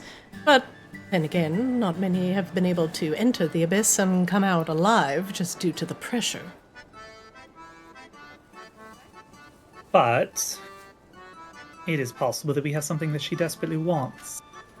She nods. And sure, I mean, gratitude is always lovely. But in this particular circumstance, this might be an opportunity for the Caranthian Navy to see an end to one of their, well, greatest adversaries, yes? She nods. This is true. She's not merely a annoyance between Borealis and Maginox. Her influence is growing enough to even disrupt many of the day-to-day activities in Caranthia. And namely, a lot of the strange creatures we've seen coming out of the abyss have threatened most of the civilian tritons in the area, ruining farms and coral farms and other crops. Well, you can see the individuals we have here. They're all quite capable. However, I would say, while gratitude is lovely after the fact, if there's any assistance you, in your position, could bring to bear to see ensure negotiations go my way, I feel like, that could be mutually beneficial for the both of us. I think relations should be strengthened between Maginox and Caranthia. Honestly, that would be quite refreshing after the strained relationship. I am proposing a joint operation. If you have any resources to spare, that is, of course. I do have a fleet of warships at my disposal. However, we would need to be pointed in a direction given ample heading time. Although we are powerful, we are slow. Would you be able to get them close enough to be within range of any additional locations we might need to go to, while still being subtle, of course. On the water, we are about as subtle as a volcano, but if you need some war backup on a particular target crossing the seas, we can do that. Though if you need some aquatic support, well, that's not necessarily my area of expertise. Well, what if we were to propose a second meeting point? I think that would be very fair in negotiations of potential hostage exchanges between two burgeoning kingdoms. Is there a particular island or location that you might recommend where, oh, I don't know, you could have some ships waiting nearby to intercept or act upon your signal? Nearby, unfortunately not. Rascal's Reef tends to move a bit, and it would take me some time to get the warships pointed anywhere that you would like them to go. What are you proposing? Well, I'm proposing that we ambush whoever arrives. Just to be clear, abundantly clear, they showed up to my city demanding slaves. They tried to use my sister, and somebody who I don't really care about all that much, as leverage to get me to capitulate to some bargain they made with a few houses of vampires that I mercilessly slew, just to free Maginox from their terror. So you can understand that I am not very keen for amiable relations with this stepmother. I can agree, but that is one thing that a lot of what I've been hearing has in common, is that people have been disappearing. And since this trade from Maginox has significantly slowed down or nearly stopped, I'm worried that the Depths Mother has sunk to kidnapping in order to bolster the numbers of her army. And Coranthia is too well protected, too well developed, so she's gone and started pillaging errant ships in order to bring them down to the abyss. Yes, I would like that to stop. I too would like that to stop. She's making the Corinthians quite nervous. But one thing that's about my fleet, as I mentioned, it's not very subtle. And so anything coming out of the ocean would see them coming from a mile away. We're not very good at an ambush, but we are very good at running something over completely and annihilating it if it appears. Do you have access with any other members of the Corinthian Navy who maybe have more subtlety in mind? You see, we are all land dwellers. It makes it a little bit difficult. It's a little bit asymmetric warfare. Any Tritons or anybody you could send if you sent the word out? I am an admiral of ships above the sea, and unfortunately that is where my influence stops. If you point me to something that is relatively slow-moving, or on an island, we can send the ships there. But that is one of the things that is obnoxious about the Depths Mother, is that her minions tend to be faster than my ships can sail. So what you're telling me is we're on our own.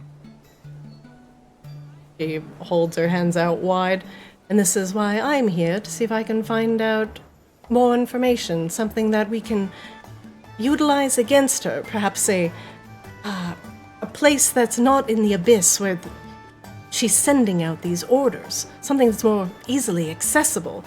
But all we know, it is most likely not above water. She has too many aquatic minions to worry about. Well, given what I know about this person and what you all have told me, I imagine the thing that she thinks we have is perhaps the only thing that might lure her out. Ring glances to Grabella and Goslow and Seaswab. It is unfortunate that she is using the ocean's natural pressure to her advantage, but you can find some way to circumvent that and find a way into the abyss itself, somewhere where even the Tritons don't dare to tread. She shrugs. That would take someone significantly braver and more skilled than I. Once again, this sounds like people who desperately need to solve their own problems, looking to us to solve it for them. You just happen to find yourself on my doorstep. Quite fortuitous, I think. But Quite fortuitous for who? for me. Hmm. But look at you. You're all the hero that we need.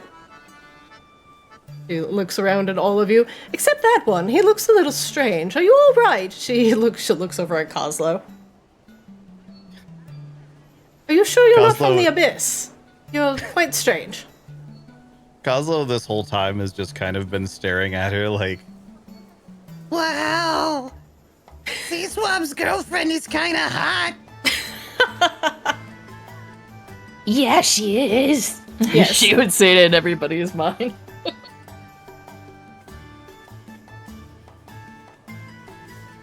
See, so I was like, kind of blushing some more still. But if you've got, say, a ship that you want bodyguarded until you get it back to Maginox, I can arrange that. A transport ship from Borealis to Xavier, and you need a little bit of extra naval support, I can arrange that. But my ships don't go, unfortunately, under the waves. Be a pretty bad boat if it did. It would be pretty nice. But yes. Actually, that's an interesting point. Do we know about whereabouts this abyss is? Is it within the boundaries of Arctis? She nods. It is. Well, now that's something we can talk about. But yes, if you could have a ship at least, a guarded ship if this hostage negotiation goes well, at the very least, I will have dignitaries that need to return to Xavier safely this time. Now that I can arrange. You get those dignitaries back, and I'll make sure they make it back to Xavier safe and sound, unless a kraken takes us all down. What are the odds of a kraken taking the ship down after they already got abducted? 50-50. It either happens or it doesn't.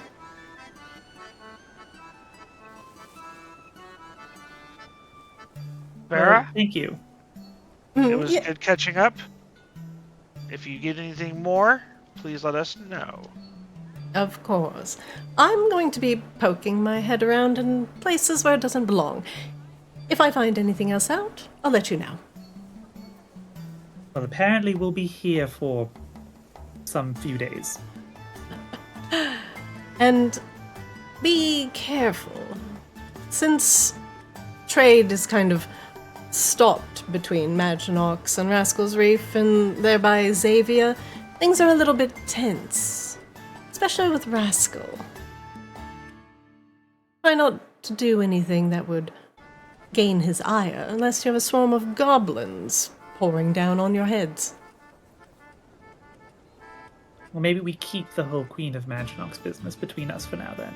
That would most certainly be wise. It would be something that he would try to exploit, like try to keep you on this island for profit. I would love to see him try. Let me know what you find out. She goes back to her seat. Damn, Seaswab, she's cute. And smart. Yeah, that's why she commands the entire Southern Fleet. So,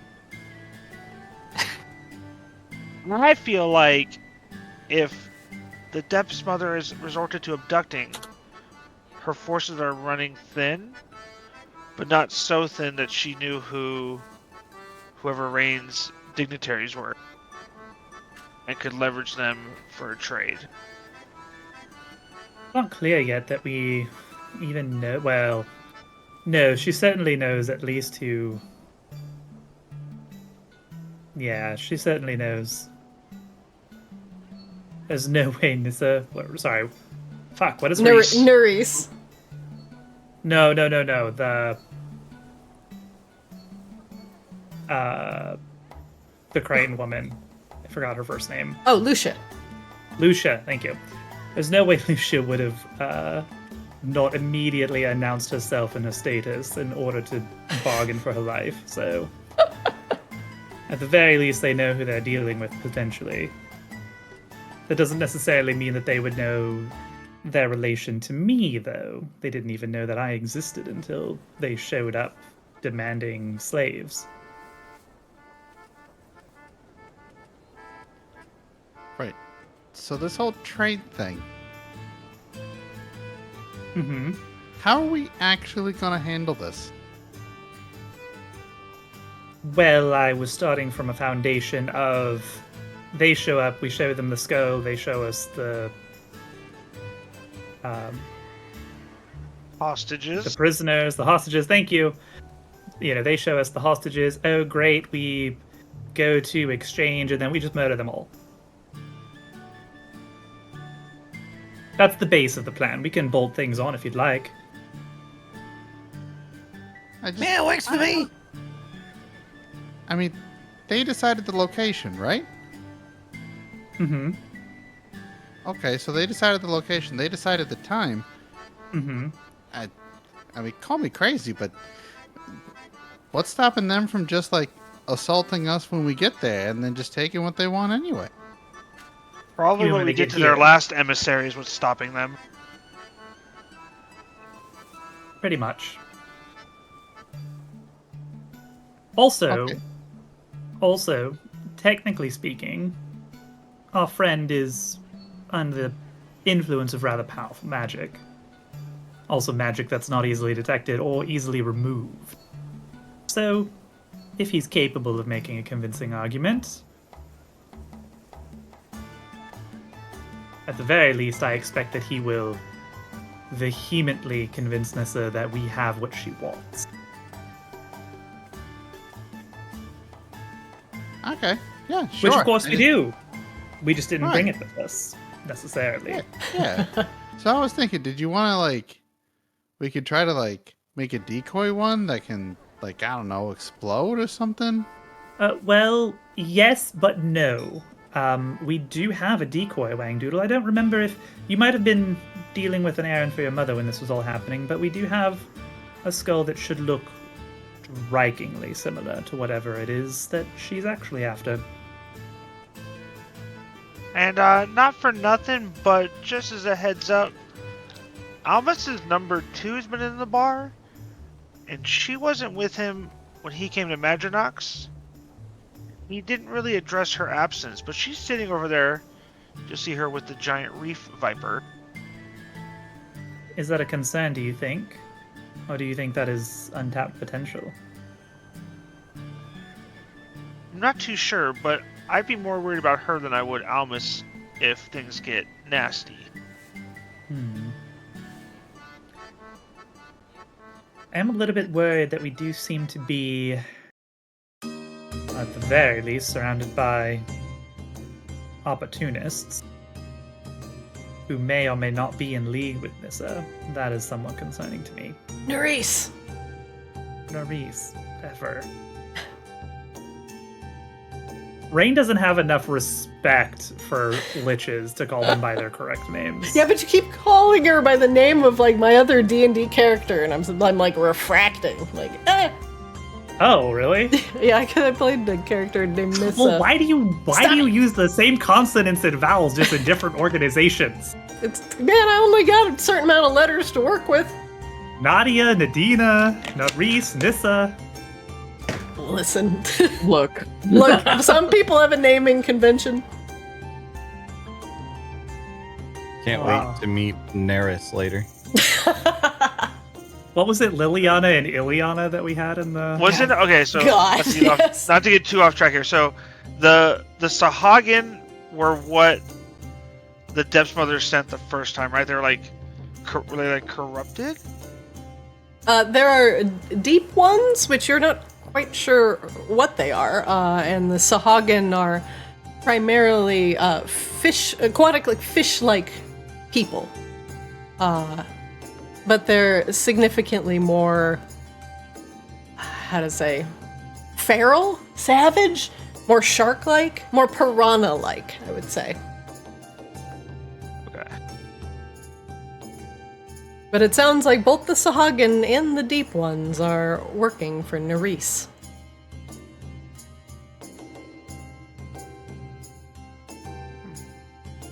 Why would...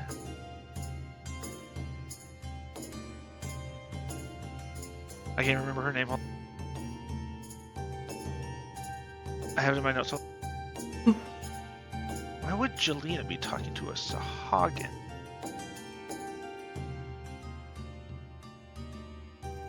I have to just worry about her later at this point.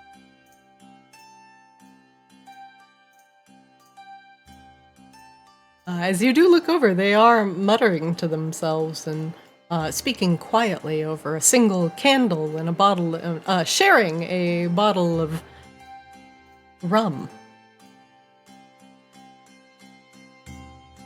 Yelena has not noticed you yet, Sea Swab. Her attention seems entirely fixed on the Sahagin.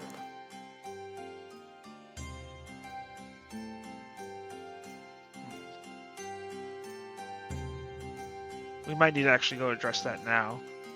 Does anybody want to come with me for this one? You know, I can join you. I don't see anything particularly wrong with. Yeah, I'll go with you. There's lots of things particularly wrong with this one.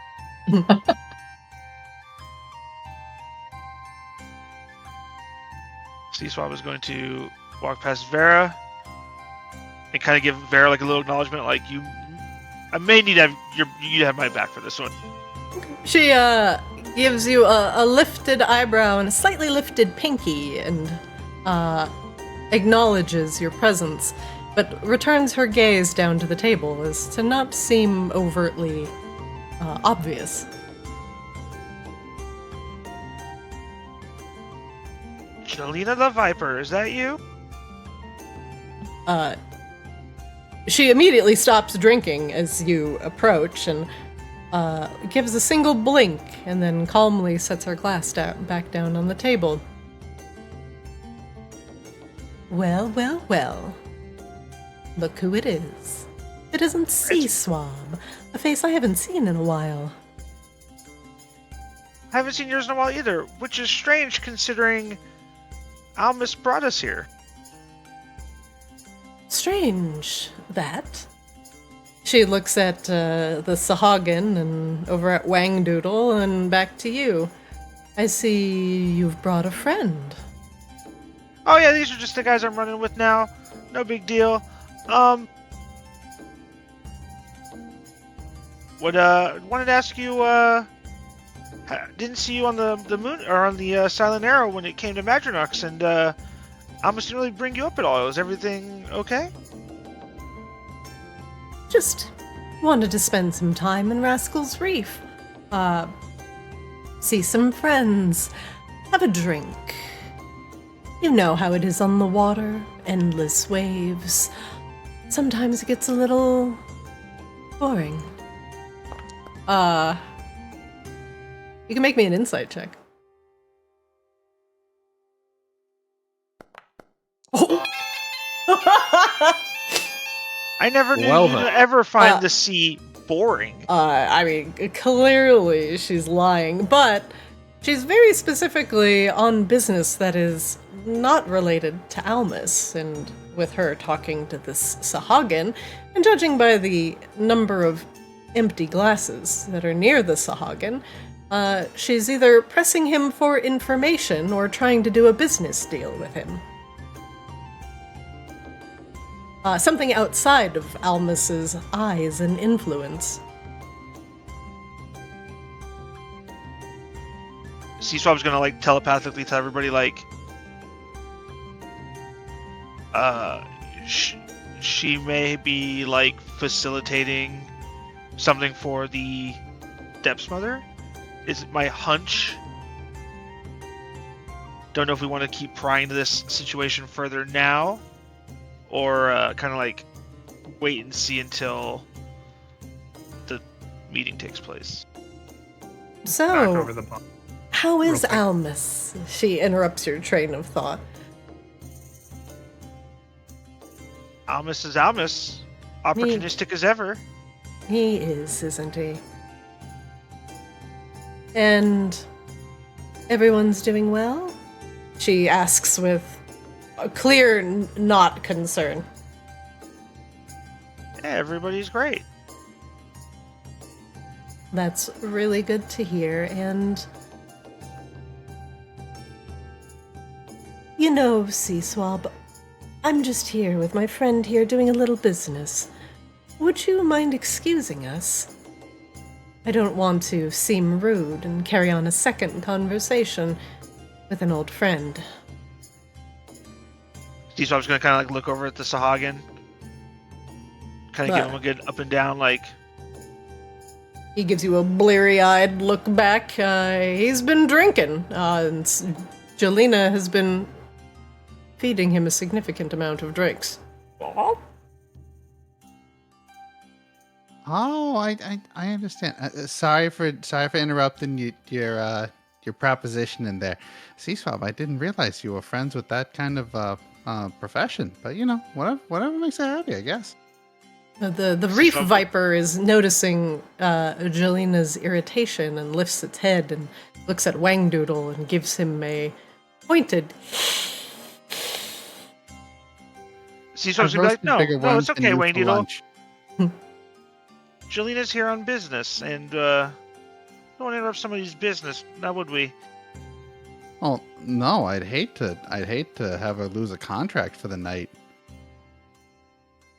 C-Swab's gonna like nod his head at the Sahagin and just be like, "You have a good night, Jelena.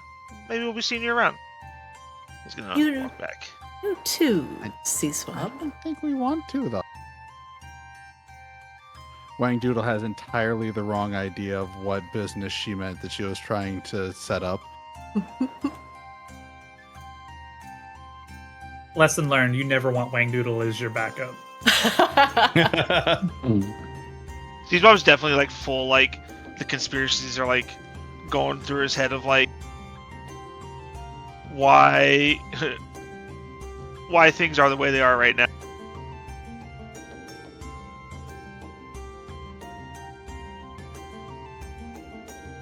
I mean, Watch out for that one. Do you want to share your brain vomit with the class? You are all psychically connected. I don't like that Almus didn't say anything about Jelena, but yet here she is talking with Sahagins. I don't like how fortuitous it was that we ended up coming here because of him. Well, we came here because that was where the Depths Mother's people insisted we meet, but More along the lines of I don't like how fortuitous it was that, or coincidental.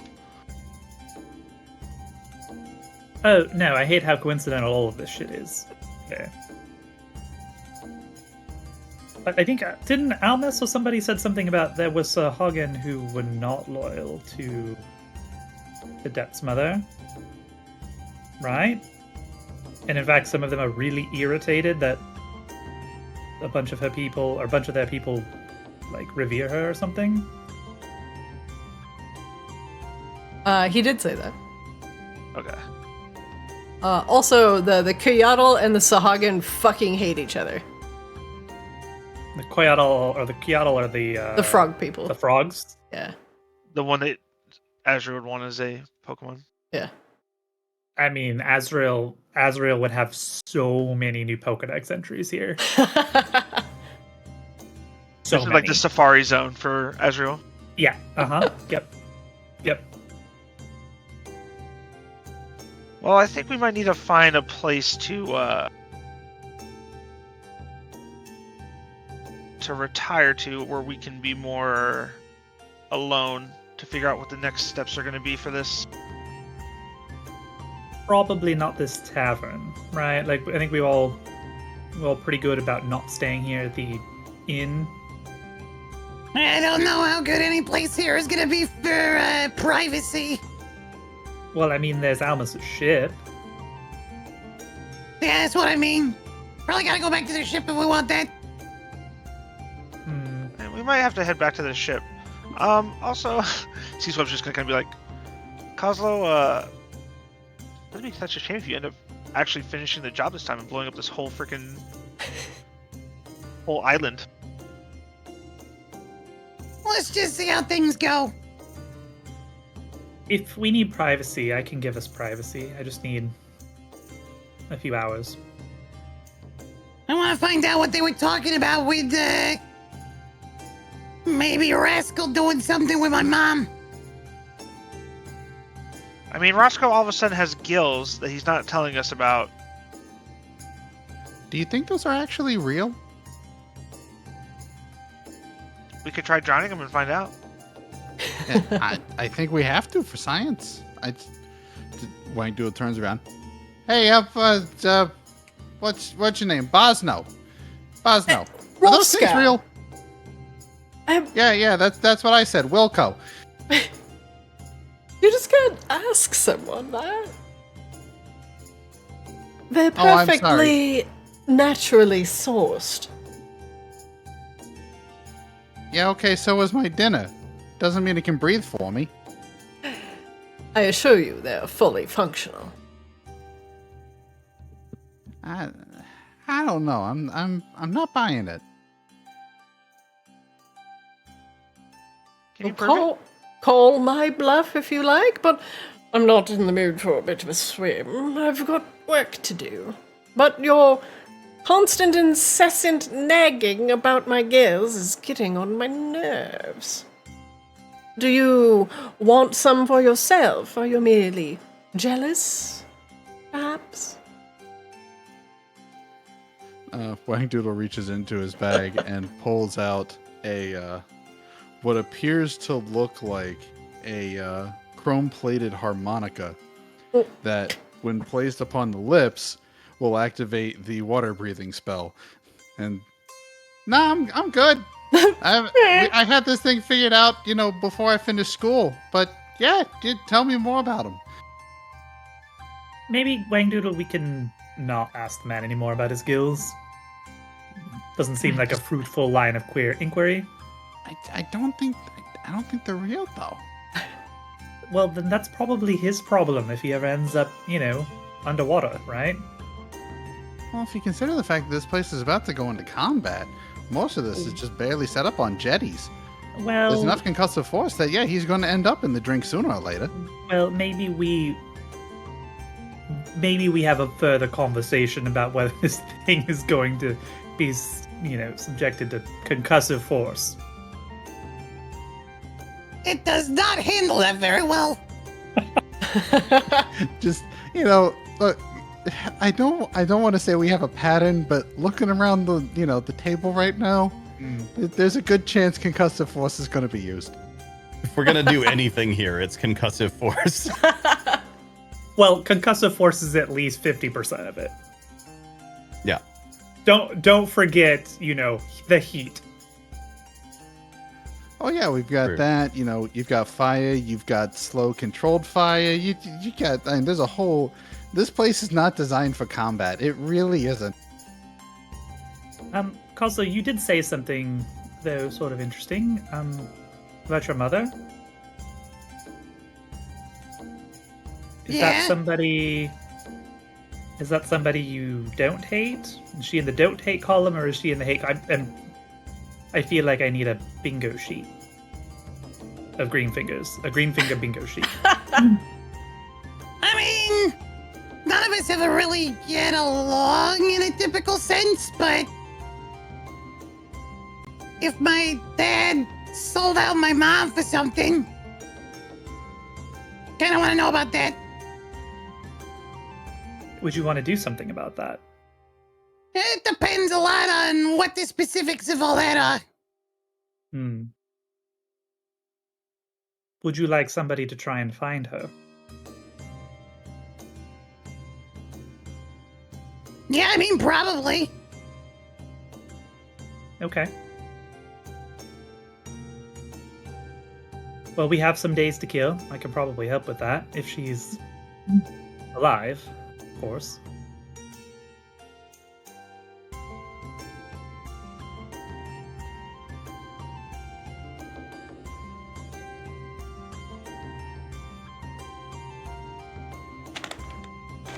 Well, anybody else want to order another round from the shady, beguiled bartender? Yeah, one more for the road shouldn't hurt, right? I'm down I have for a whole roadie. bottle, so I'm good, but thanks.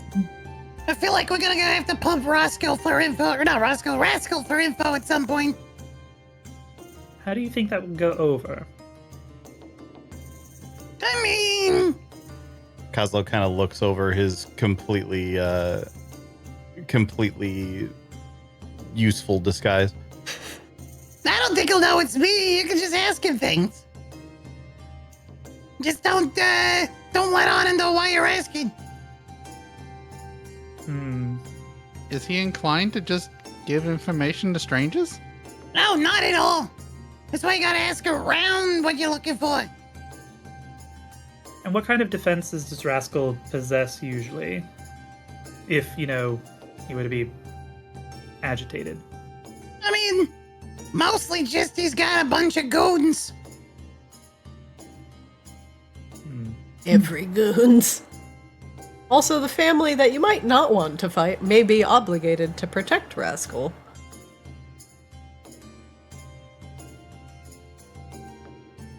Yeah, I kind of have the headcanon in mind of green fingers just all fight each other like all the time. Like they're just regularly getting in fights. So to Kozlo, the idea of do you want to fight your family or not is like, what do you mean? Obviously, I'm going to fight my family. It generally, more often than not, this doesn't end up in just outright murder, but it's more of a display of dominance and wit and strength. If you can defeat your opponent, whether that means in a puzzle or in a fight or just by being more financially successful, that's status.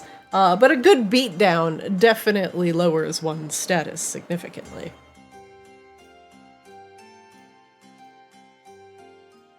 Oh, wait a minute. Kozlo, is this the location where the infamous you gotta fuck a shark activity was born? Harris would not stop fucking talking about that. Kozlo would not really understand what Rain is asking here because to him it's just a completely normal everyday conversation term that people just say all the time. So he's just like, What? I mean, I guess it might be kind of a, local phrase. But people say that all the time.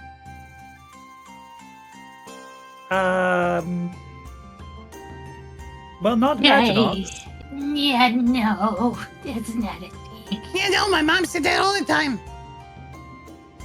Okay, well then. Really want to meet your mom now. So it's a turn of phrase then. Wait till you meet her new boyfriend.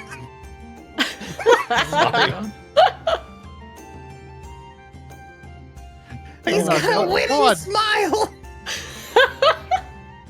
Is his name Bruce?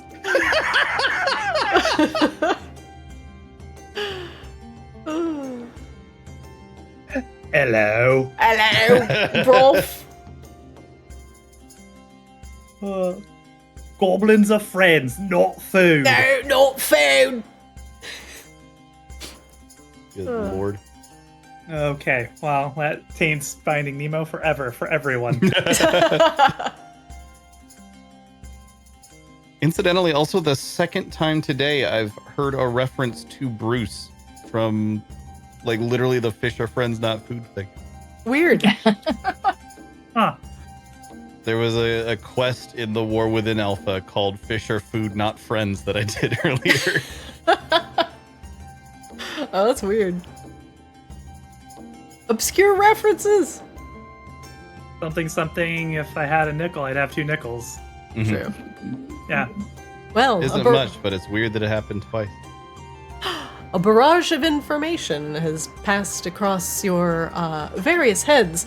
One, Coslo, it seems like your mother is missing, and Rascal is sitting on the front porch in his rocking chair having a beer, seemingly without a care, as your cousins guard the entrance to his domicile.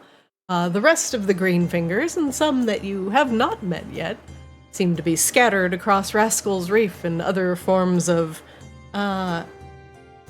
shenanigans. You have discovered some very important information from Fleet Admiral Vera Shadows, and Jelena the Viper, over there in the corner, is a rather cagey individual and is already talking to what might be a disciple of Nerys. What do you guys wish to do next? You know what? I am gonna have one more drink. Just a moment. There is a goblin there, ma'am. I mean, it was run over him or run over Wangdoodle. There's no other option. The bartender is immediately attentive. Ma'am, yes, ma'am, what can I get for you? Roscoe. My dear's Roscoe. Yes, ma'am. That's me, Roscoe. What is your dear father Rascal's favorite drink? Roscoe looks uncomfortable and wrings the bar towel that he has in his hands tightly. Rain puts the mug in front of him that has the monogram and slides it across. It's fine. I don't really care. Can you fill this up with it, please? He'd like to return his dishware. Currently very fond of Peronian Pale Ale. Here's one Perfect. on the Fill it house. Yes, he fills it up. Thank you. And you know what? I will have that second bottle of wine. He holds it out for you to appraise. Why, yes. Glamour wine from the southern regions. I'll buy it. Your graciousness will go down in the history books, my lady. Thank you so much, Roscoe. You are a lovely host. And you I apologize for my friend's strange inquiries. They are curious, that's all. Nothing that isn't smoothed over with a little bit of a hard coin.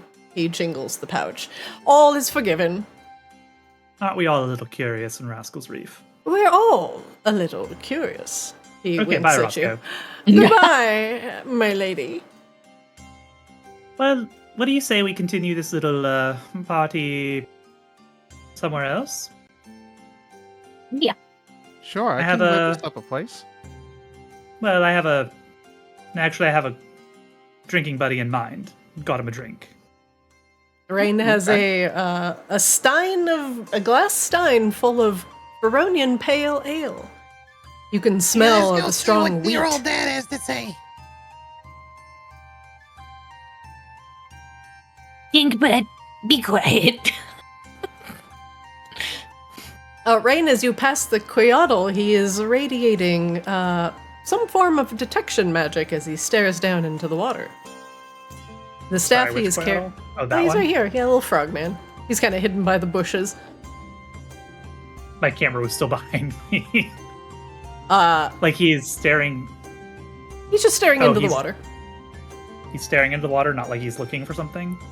He's looking for something, but he's kind of sitting there scanning the surface of the water. He has a tiny spear in his hand. Like a spear he is prepared to use, or he's just holding it. A spear he is prepared to use. Okay, he seems like he's fishing. Move on. Good on him. Corbella stares a little bit and then goes back to what she's supposed to. Not a kobold, does not compute. I want it anyway. Oh god. I hadn't considered that Grabella would then Oh, try to recruit Coslo. You're her kobold right now. I don't think you understand this. The two squat but wide kobolds cross a palisade in front of each other. Hey, no crossing. I actually brought a No crossing. drink, a bit of an offering for the boss up there. I was hoping he could share a drink with me for a bit. I hear Brony and Pale Ale is his drink of choice these days.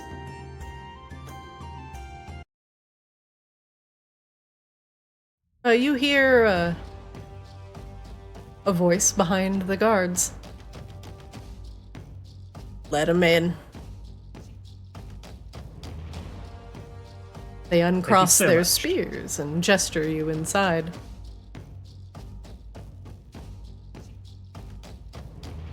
This is just like a stair, like he's just sitting on a big stairway. Hold on, it's too slapping. It's a little too loud. Yep. Too The many Spotify bangers. playlist is really too loud. He's on a dilapidated porch currently, sitting in a beaten-ass rocking chair that barely works. His gut hangs out over his pants, and he picks a large wad of yellowish earwax out of his massive ears and flicks it across the room. It lands somewhere amidst the other piles of earwax. In his hand is a glass of Feronian Pale Ale that he's probably retrieved relatively recently from the bar. But judging by the other glasses that are scattered around the porch, it's not his first one. As you step past the guards, he rolls a bloodshot eyeball over to you and glances down at the beer and then back up at you. Mr. Greenfinger, You're not the lovely to meet your bartender. acquaintance. No, but you look like you could use a refill.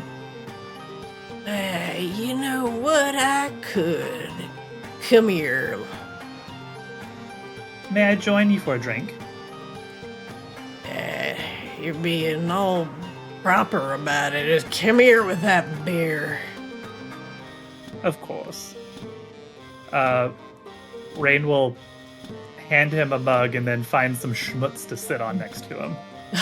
There's enough splintered wood around here to either pierce your butt with a nail or make a ramshackle chair. Just make Well, me we'll do the second option. Okay, yeah, okay. You managed to find a plank to sit on that is not covered in exposed nails. One moment. A little too slapping. Rain will pull out her partially drunk bottle of wine and continue to sip it. A fog has started to descend on Rascal's Reef a little bit. Rascal holds out his hand at the damp air and rubs his fingers together and then sticks one in his ear. Looks like rain. He looks up at you.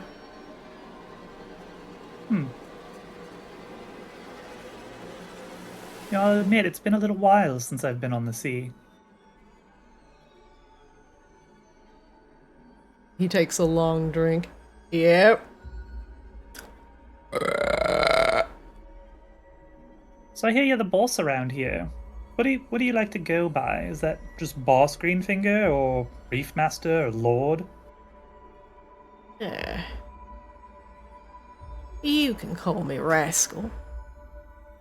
Rascal it is. It's lovely to meet your acquaintance. I'm Rain. You're all proper, nice looking, washed hair, clean clothes, skin still soft, hasn't been salted by the ocean. Eyes are bright, you're sober. You haven't been here long. What do you want, Missy? Well, first, I'd love to introduce you to my companions. This is Grabella and Sea Swab and Wangdoodle and Stinky Butt.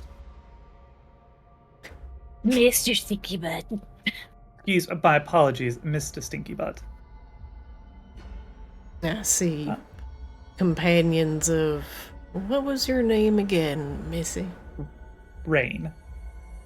Rain. Sure does look like rain. I thought that was a rather good joke, honestly. Well, it just so happens that we're here stopping by in town for a few days. I was looking for some friends of mine, as a matter of fact, and well, everybody seems to point to you as the person in charge. That's me, Big Boss Rascal Greenfinger. So, Right. you're looking for some Insight people. check him Sure. real quick. Probably not, but does he seem glum? Does he seem unhappy? Yeah. He sounds a little unhappy. He's giving off very detached vibes. With an insight of 8, his drunkenness may be covering up for some trauma.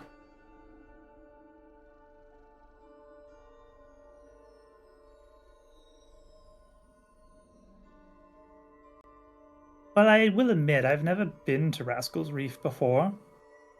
I've heard many, many stories, but I'm gonna be honest with you, it's still not quite what I expected. Yeah. And what were you expecting?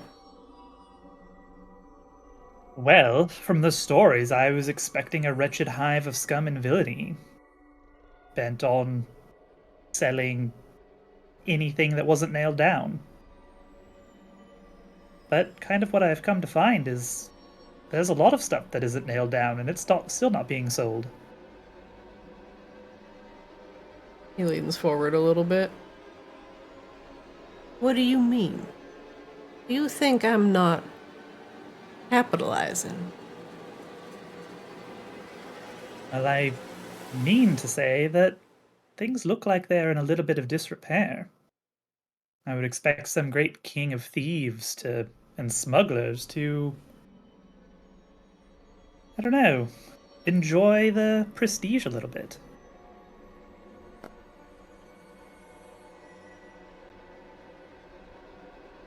It is. I'm glad what we're it both is. equally shit at insight. It. Surely you did not approach me to tell me that Rascal's Reef could use a little fixer-upping unless you are about to provide the services of your henchmans and womans. Well, Should I that entirely depends. put them to work? Are you selling them off? No, I'll- these I'll four buy are 'em. not for sale. Are you sure? I'm very sure. I'll But I pay appreciate the real offer. real good coin for that one. He points over at Grabella. Out of curiosity, what does real good coin mean to you? He grins, showing a row of yellowed teeth. Make me your best offer. He thinks and counts on his greedy fingers. I will give you 25,000 gold for that one. Grabella squints her eyes. Kazo would be like watching him very closely this whole time too. If there's anything that I should like insight on. Oh yeah, absolutely. You can make me an insight check. One time dealer. Rain and Coslow making insight checks. Just making insight checks. Rain and Coslow. Nice. They're so Daily glad. insight checks. Immediately, your dad has tried to make a profit in the first 5 minutes of talking to Rain. Typical. Well, regrettably, she's worth far more than 25,000 gold to me. So 40,000 gold. Don't laugh. 45,000. I mean it. Take it or leave it. I will leave it. Thank you very much. But I did tell you to make me your best offer to start with, so at least the business acumen of Rascal Greenfinger is not overstated. Go on. You can continue praising me, and I can keep drinking. Or we can make a deal. Well, it just so happens you might have something that is of value to me. Everything has value. This conversation has value. My time, valuable. What I is can it? tell. Well, as I said, I was looking for some friends of mine who supposedly came through the reef maybe a few days past. I know everything that comes through this reef. What do they look like? It would have been on a ship bound for Xavier. Ah, the Xavian vessel. Yeah, Hmm. it docked here. Spent a Mhm. little coin. Hummed and hawed over the glimmer wine. It is delightful wine, to be fair. He nods in agreement. And say I preferring the spicier Feronian imports lately. Such a delight on the palate. Have you tried it? They're going for very inexpensive at the inn today. I am afraid I have had my fair share of Feronian spirits to last me a lifetime. So, I know about your friends who came through here. Good. Now what? Well, it would appear that someone on your reef may have made a bargain with them. I would love to know what that may have been. That's a pretty pricey piece of knowledge you're looking for there, Missy. Insight check. Go ahead. That's not too bad.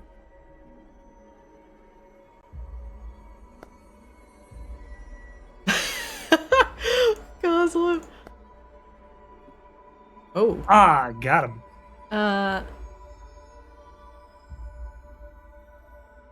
Yeah.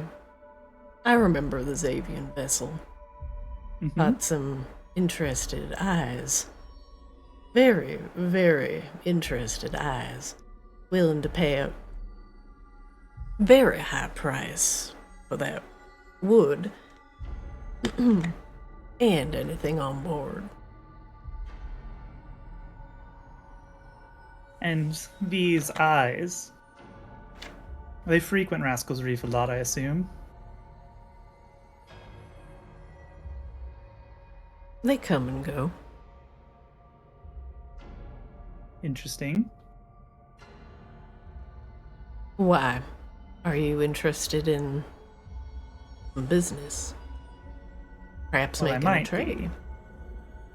I'm trying to evaluate how valuable your information is or isn't. My info, the most valuable you can find on these high seas. I know everything. These big ears catch every whisper, and I sniff out every bit of information I can.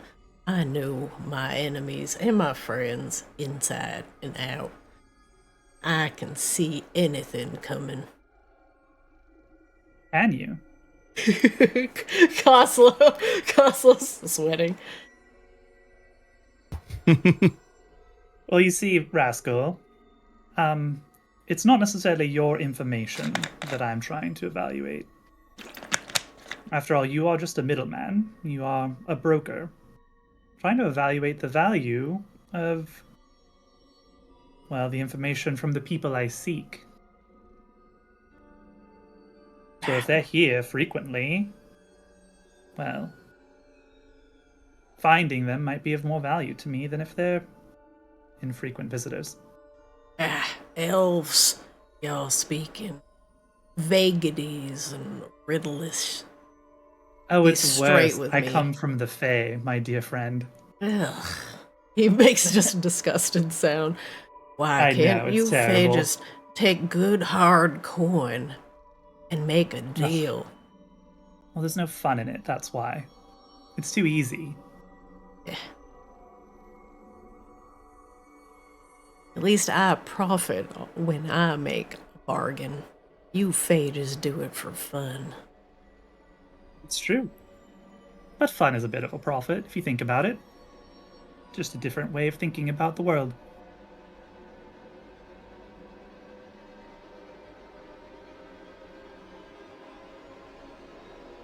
Well, go on, make me a fairy bargain.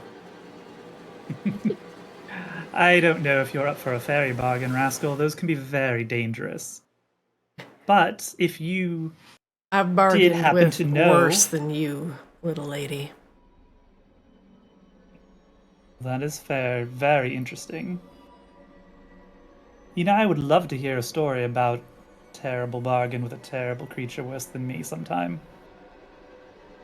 I'm sure you would. But both Corinthian princes and princesses, kings and queens, and self-appointed queens have all graced this reef.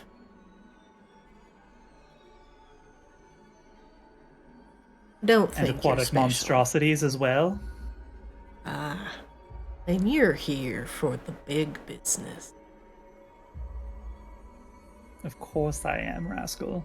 Then, if you're here, and you know of her, then why won't you sell me that one? Strong one. You know Nerisse would pay a pretty penny for her in the army. Why Grabella would- growls a little. Why would I accept your bargain when I could sell to her directly? Because you're sitting here next to me, breathing pretty.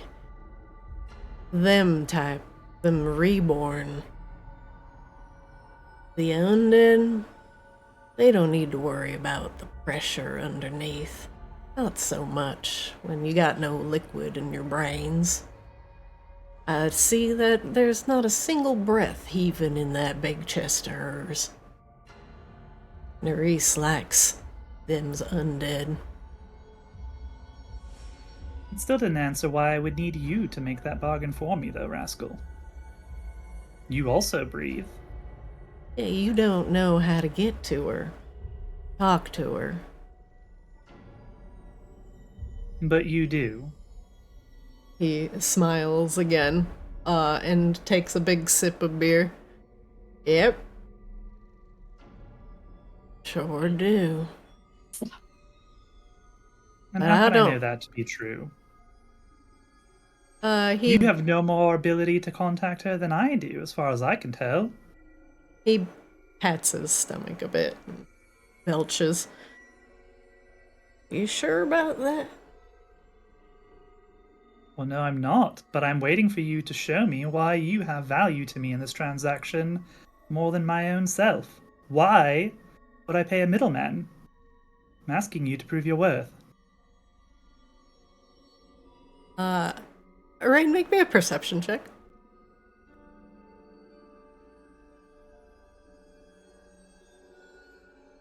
Jesus. You hear an audible growling of his stomach as if Rascal is hungry. And judging by the loud belch he just emitted as he was drinking, he might be hungry, and he rubs his stomach. And something moves under the skin of his stomach. You see something else move under his hand as he slaps his belly a little bit and gives it a good shake. Ugh. Heartburn. Oh dear. Something wriggles around inside of his stomach. And he kind of starts tilting his head this way and that and makes a slight gagging sound in his throat. And he opens his mouth, and you see a small eel begin to appear from the back of his throat. He grasps the head of the eel that's still in his mouth and pulls it out very quickly. It wriggles in his hand. It's about 3.5 feet long, thin, like a sword. And it is most definitely alive. He holds it out to you. I didn't think that you would be okay with contact in the depths, Mother. But I see you really want it. And this would let me do that. The eel wriggles obscenely. Whatever was in his stomach stops wriggling around so much, and he immediately takes another very long drink of beer. Can I get an Arcana check on this thing since he's just holding it out? Yeah, go ahead. Since you have Detect Magic up, you can do that with advantage. You can roll twice. I'll just roll. There we go. Okay. With a 21, this clearly enchanted eel, as he brings it up from his stomach, is exuding obscenely powerful necrotic energy. You're not sure this eel itself is still alive, but it is moving around. It's some sort of parasite, and you've seen parasites like this offer, or you're aware of parasites like this offering some sort of psychic connection to the user, perhaps over long distances. But not usually so much in the undead, mostly in extraplanar beings. Extraplanar, you say?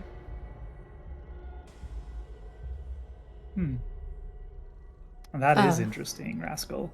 Nerys has definitely been, if she is responsible for this magic, she has been touching both necrotic energy and energy coming from another plane. And what is your price for such a gift? He shakes his head. That ain't up for me to decide. That's between you and Nerys. Well, Oh, something he doesn't want a cut of. then I guess I only have one more question for you, Rascal. Do you regret it? Your bargain. He holds the eel, but his arm trembles a little bit. Yeah. I did what I had to do to protect my family. She went willingly. Well, I'm sorry, Rosie.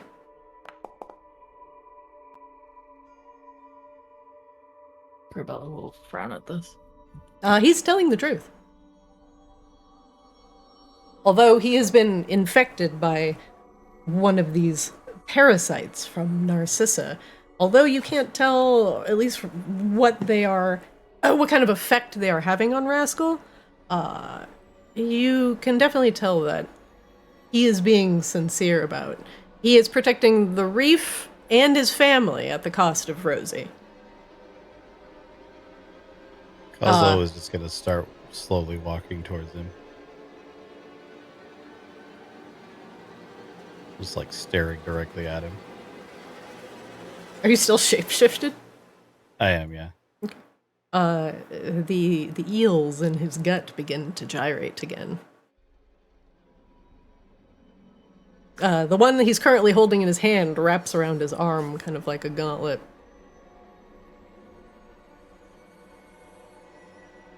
He looks Kozlo at you.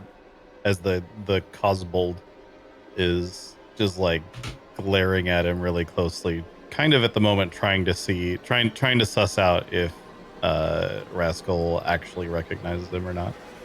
He does not. He narrows his beady eyes at you. Who the hell are you? well, that's Mr. Stinky Butt, like I said.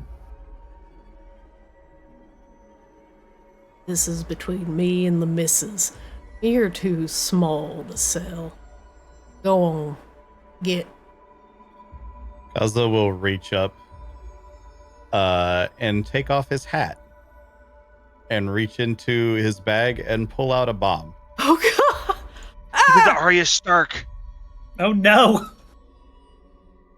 Rascal's eyes get wide. Oslo? What the shit did you do? He looks between you and the bomb. No, Kozlo, not again. It took us forever to rebuild. Well, if you don't feel like building a second time, you better start fucking talking. He swallows hard. I made a deal with the Depths Mother. She threatened to take everybody from Rascal's Reef and bring them to the Abyss and change them. Turn them into loyal servants for her army to wage war on Coranthia. But she would spare us if I just gave her Rosie. Rosie, she would do anything for her family. You know that. She went. You know her business, her value is in her little goblins, her little green fingies. And so she went.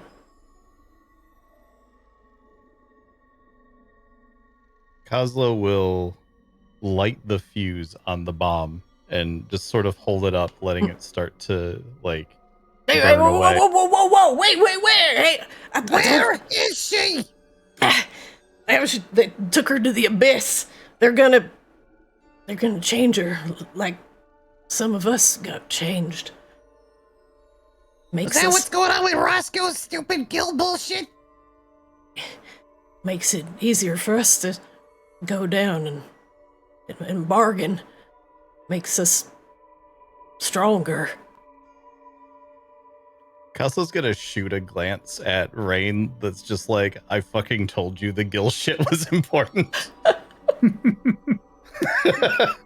She offered to improve us just like she does to the people that she brings down to the depths. They come back up changed. She promised to make us a little better, a little stronger, so we could protect our home, just in case somebody would want to come around and blow it up. Grabella will softly touch Kozlo's shoulder. Oh yeah, Roscoe gave her a little bit too. We all gave a little something, Oslo. Unlike you, who just ran from your family. I didn't run, I got driven off. I didn't want anything happening to the Reef ever again. And it was easier to just get rid of little old Kozlo than worry about that. Everybody else was ready to do what they wanted for the family. You always wanted more than the Reef.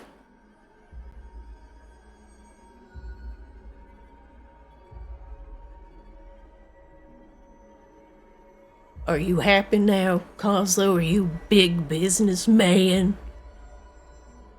Actually, I am. Yeah? I own the most popular bar in Maginox.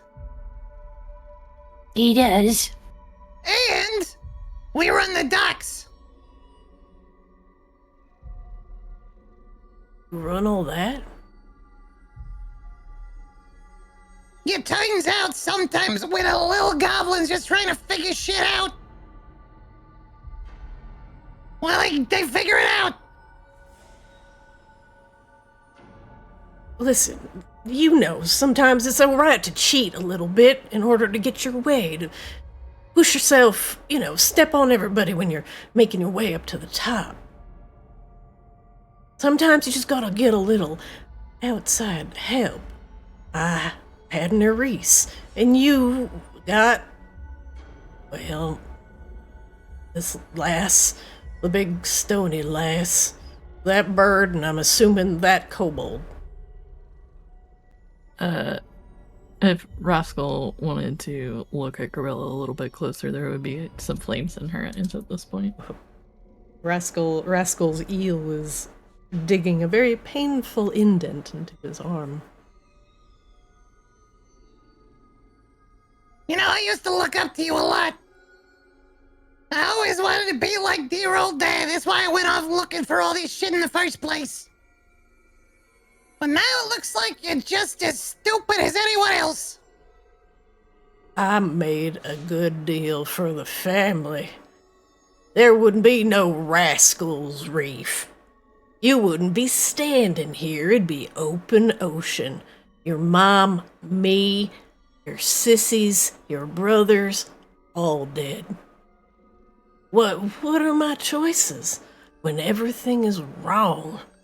I lose Rosie, you come back, lose me too?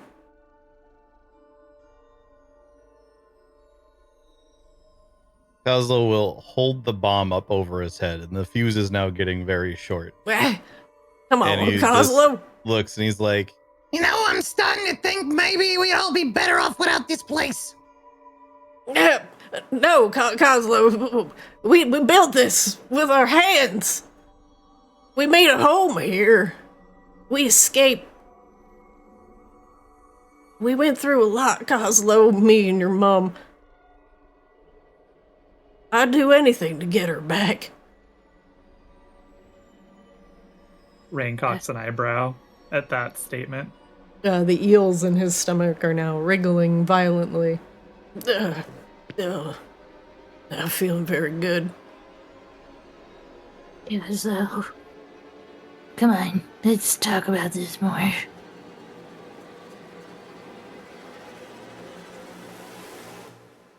Listen, I just took the opportunity, did a little business. I had to cut my losses for the good of the family.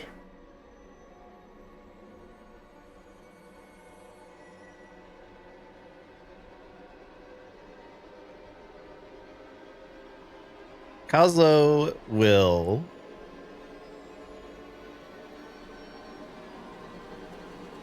turn around. No, wait. I don't know. I'm going to do this differently. He will watch the fuse on the bomb go completely into the bomb. He will hand the bomb to Rascal. He will walk off down the stairs. And it was grease, by the way. It was not an explosive. It was grease. Rain might get a little bit greasy. The bomb does actually. explode. Oh, there we go. There we go. No grease for Rain. Covered in slime, as if Rascal wasn't slimy enough. He sits there looking embarrassed in his own juices. The eel takes the opportunity to wriggle up Rascal's arm and enter his ear. He claps his hands over his ears and doubles over in pain. And then he stops and sits up and looks back up at Rain. You'd do anything. Were you honest about that, Rascal? He nods. As long as We might have business together after all.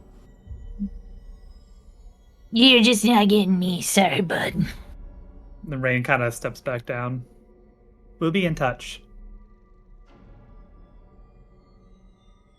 He slips on his rocking chair and just goes thumping down the stairs.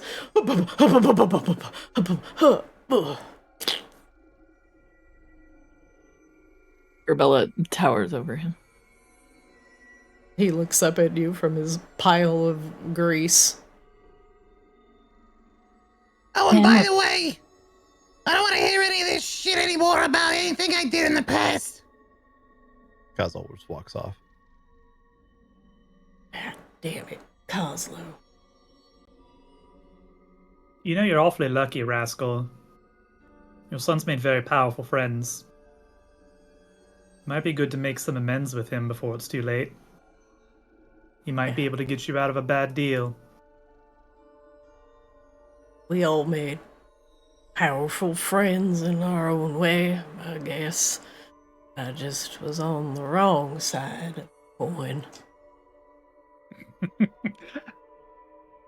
I love his definitions of bargain and friends. Grabella will step away from him, but like light her hand on fire just a little bit. Ah, the grease! The grease, Grabella! And she'll stop. He like looks I'm down worth a and lot goes, more "Oh." than your original estimate, sir. And she'll walk down the stairs. Kozlo is storming off back towards the ship, but as he walks past Kiki, he just goes, Shut the fuck up, Kiki! What the fuck? Oh my god, is that Coslow? You stop in here, Seaswab. I'm just bringing up the blood. rear. Yeah, you're good. Coslow?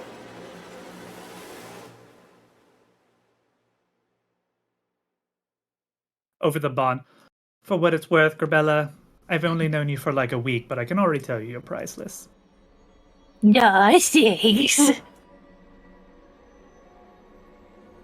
It's not the first time I've been measured by coin.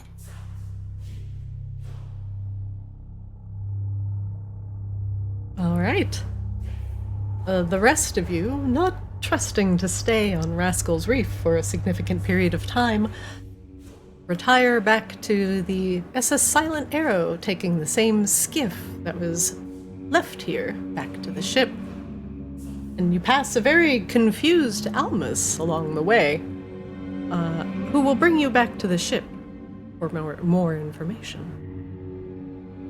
That is where we will end today's session today.